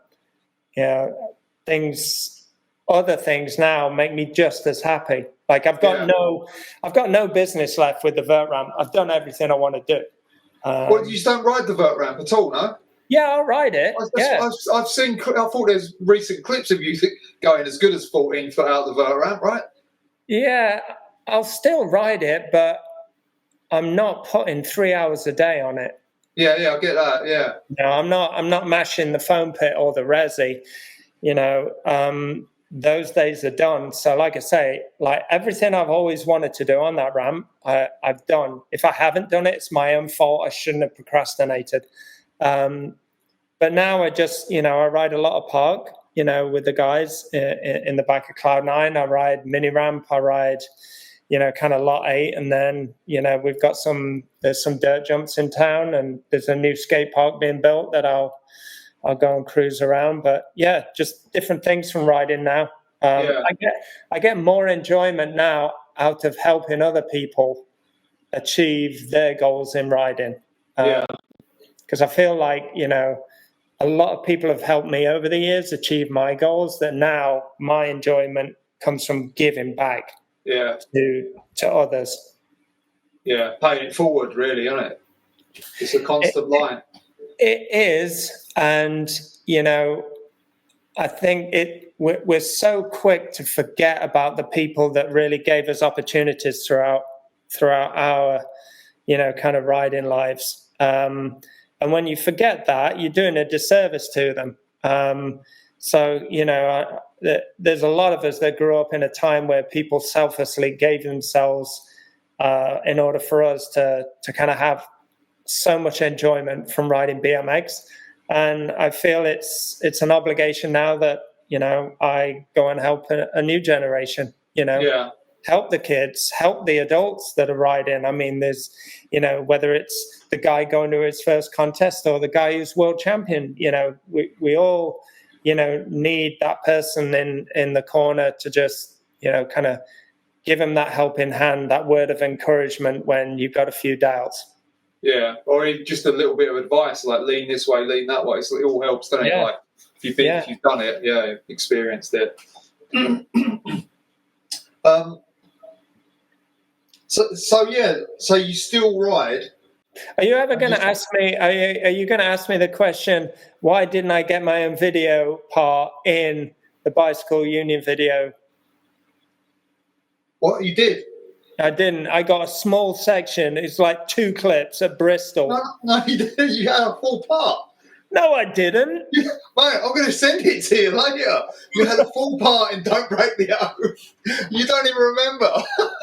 You had a full part, and the song was Sham 69. Who rides the Sham 69? You do, in 2003. You don't even remember. I need to go downstairs and dig out all my VHS videos, because I've got a hell of a lot of VHS videos. I've still got the original Doug's Boars on VHS, straight out of Scotland. That is, I'm pretty sure that's worth about 25 pence on eBay right now. well, we're going to have to play your video part in this video. Please do, just to remind me. But just to show you. I came to Woodward to film you. Did you? And I came to Derby. I came to Woodward and filmed you one winter. It was January. I came with Stoffer and Murph and a couple of the guys from Posh, Sal. No, and I tell you, it was there. Eddie Rio and the New York guys were there, and I'd never met them before. They were amazing. I stand corrected then, and I apologise. Yeah, you've forgotten that. That's been erased. The Alzheimer's is kicking in. Erased from the mind. Wow. That's good. I've got one back on you there, mate. Thankfully, all my Bicycle Union stickers are still in my collection, so I won't be breaking the oath anytime soon. I'll have to send you some more. But yeah, well, I'm pretty good with that. We're kind of up to date. Like, unless you got anything else you want me to cover that you haven't covered, I'm just looking now. I've got a couple of questions here for you. Yeah, go on then. What was your favourite video part that you've ever had, other than Don't Break the Oath? My favourite video part that I've ever had, I would say the most memorable one was Etney's Grounded. That's what I thought, yeah. But, there was the thing with Etney's Grounded was we had to drive an hour and a quarter into the desert every day. Roll time was 5:30 a.m. every day. Wow. And we were riding by 7 a.m. Because we had to dodge the winds that came in and brought the dust storms. So we'd ride at 7 a.m. and knock out as much as we could, wait for the dust storm to come in, and then do the second session in the afternoon, and then we'd have to leave after that. so that was a really memorable one, and it was kind of dangerous too because we didn't have any medics there, and not having cell phone service. It was, we got some stuff done, but it was definitely a concern. It looked pretty impressive. What did you know how dusty the ramp was getting while you were riding, or you couldn't tell until you slipped? No, you knew because you couldn't see the ramp. Oh, okay. It was a complete sandstorm. Oh, so the ramp would disappear, and we'd have to cover all Mansouri's cameras and all the electronic stuff. We'd have to wrap it up, in tarpaulin just so it wouldn't get damaged. And then when the storm passed, then we'd have to start the cleaning procedure. So it would be, sweep the decks, dust the bikes off, dust yourself off, and then go at it again. But I think favorite video part, what was the one that Ride Magazine did? Ride Magazine did a video part, and I filmed it with Milligan. Drop the hammer? No, it wasn't Drop the Hammer. The name, I forget. I forget what it was, but it was from a lot of contests. But it was just a fun little video. We had a lot of fun filming it at the contests, and for some reason he timed the music perfect on a couple of tricks. Okay. And yeah, it was. And what was it? Contest footage? Yeah, it was mainly contest footage with a lot of it coming from practice. So I would film the video part in practice. So I would get a lot of stuff done in practice, so it didn't look so contest oriented. Yeah.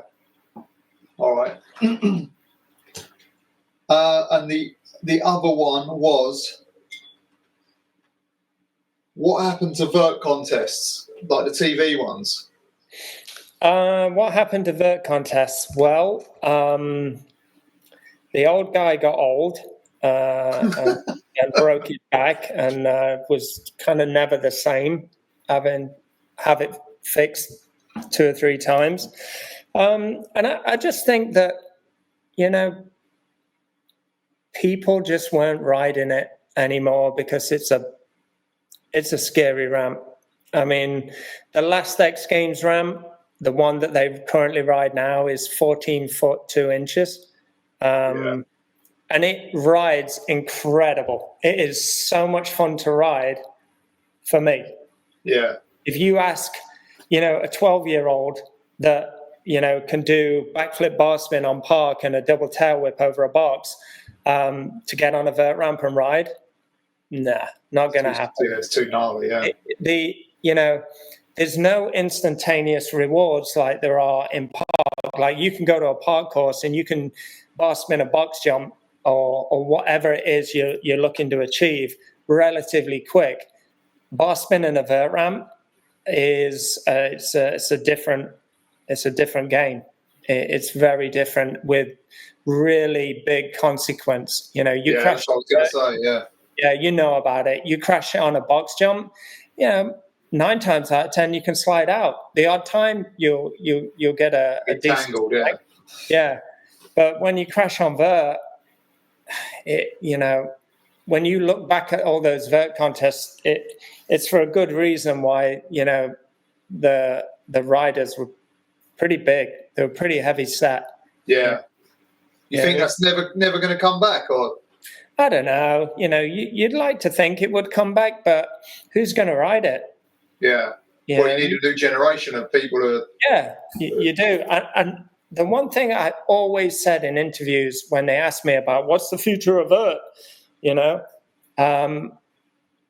10-foot ramps, make the ramps smaller. Yeah, that's what I was going to say, make the ramps smaller, yeah. Make them smaller again so people can achieve more. It was only the ability to be able to get that, that quick gratification from riding that made the ramp enjoyable. That's why, when you watch park contests now, a lot of the riders are hitting, 7, 8, 9 foot quarters. And they're doing the most incredible things. I mean, guys are doing double flares on 6 foot quarters now.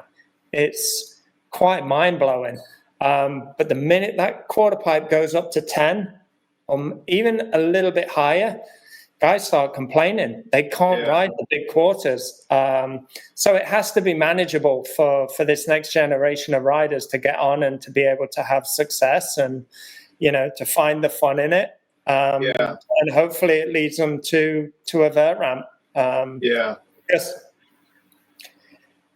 It is a beautiful ramp to ride. It really does look, it looks so good. Like when I enjoy watching like skateboard vert as well still, like the legend stuff and that they do it. And I think it just looks unreal still. It does. It's a really fun ramp to ride. And it can give you the greatest rewards in BMX, and it'll give you a feeling like being able to ride the big line at Posh would, or Catty, but it comes with the caveat of, if you don't treat this ramp with respect, it will absolutely bite you.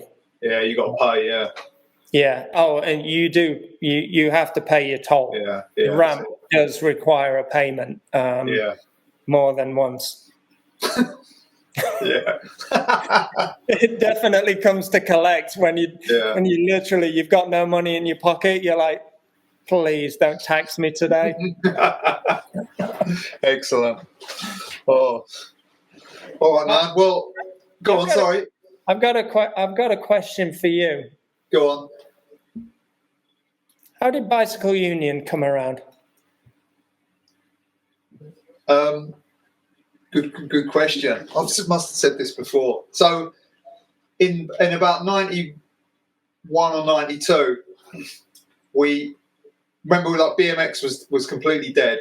Yeah, and it was like you had trouble getting parts. Right, the BMX shops had turned into skateboard shops. And the skateboard shops then were like street skating shops. So they were like, had no appeal at all. So me and a couple of friends, one of which Dave Beveridge, RIP, we had this thing where like we'd have to buy secondhand parts from our like group of friends that we knew, which wasn't many. There wasn't many people doing it, as you know. And I remember we was like, how much did you pay? It was always like a frame price, and it was like suddenly it had been discovered that if you paid over £15 for a second-hand frame, it was a rip-off. And if you paid less, it weren't really worth selling. So I don't know who come up with it, but someone came up with, what is this union pricing you've got? Like, it has to be £15. And that's kind of like where we got the word from. And then, funnily enough, you are involved in in the next part of the chapter, because when the backyard jam happened and you and Dennis had that back and forth, I think it was that one. I wrote a letter to Ride, and it said union underneath, and that was it. Yeah, but that was probably 93 maybe that letter came out. Yeah, right. And that's it. That's how it came. And then from there we started and obviously we went in on them a little bit, and they came back at us, and then it was like Fids was involved as well. Another RIP. His friend made stickers. I think his name's Steve. He made stickers. We used to call him Pertwee. He looked a bit like John Pertwee. And he made us some Bicycle Union stickers. And that's where it come from, yeah. That was probably 93. He'd been doing it a little while, yeah. And that's how it came about. He just rolled on from there, like going up and down, up and down, up and down, yeah. And that's it, yeah. Did you know that, no? No, I didn't know that. No, you didn't know? Oh, amazing. I thought you knew, yeah. I was thinking, he probably knows this, yeah. No, that's why I was asking. No, so right. I've always, I've always thought it was, now I look back at two brands that, really stand out in BMX to me is Bicycle Union and Little Devil. I always felt like Little Devil followed in your shoes.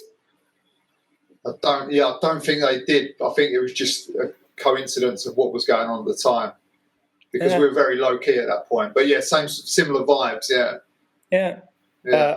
I think it just had a huge impact on the BMX scene in the UK, because every trail rider I knew and every kind of alternative park and mini ramp rider that I knew all had a Union sticker on their bikes. Yeah, that I mean, we've got lucky with like certain things that happened in that period of time, but yeah, it was all right. It was good. It's good. Still fun to do it now. Yeah, here we are talking. You know, amazing. That's awesome. Yeah, but yeah, man, I'm good with that. If you're good with that, I'm good. We've been going a while, and it's been fucking great, man. Thanks very much. Yeah, no worries. Thanks, Shaun. Seriously, I haven't spoken to you for so long. Yeah, it's good to see you, man. This will be out soon. I'll shoot you a mail, and yeah. Thank Jamie. you. Really appreciate your time today. Keep it up, yeah. Then I've got my eye on them 360s over the box. I'm watching. Keep a lookout. Take care. Thanks for listening. We've got a Patreon page, so if you could show us any support, we'd be most grateful. The link's below. A lot of work goes into these shows, so anything you could do would be much appreciated. Thank you.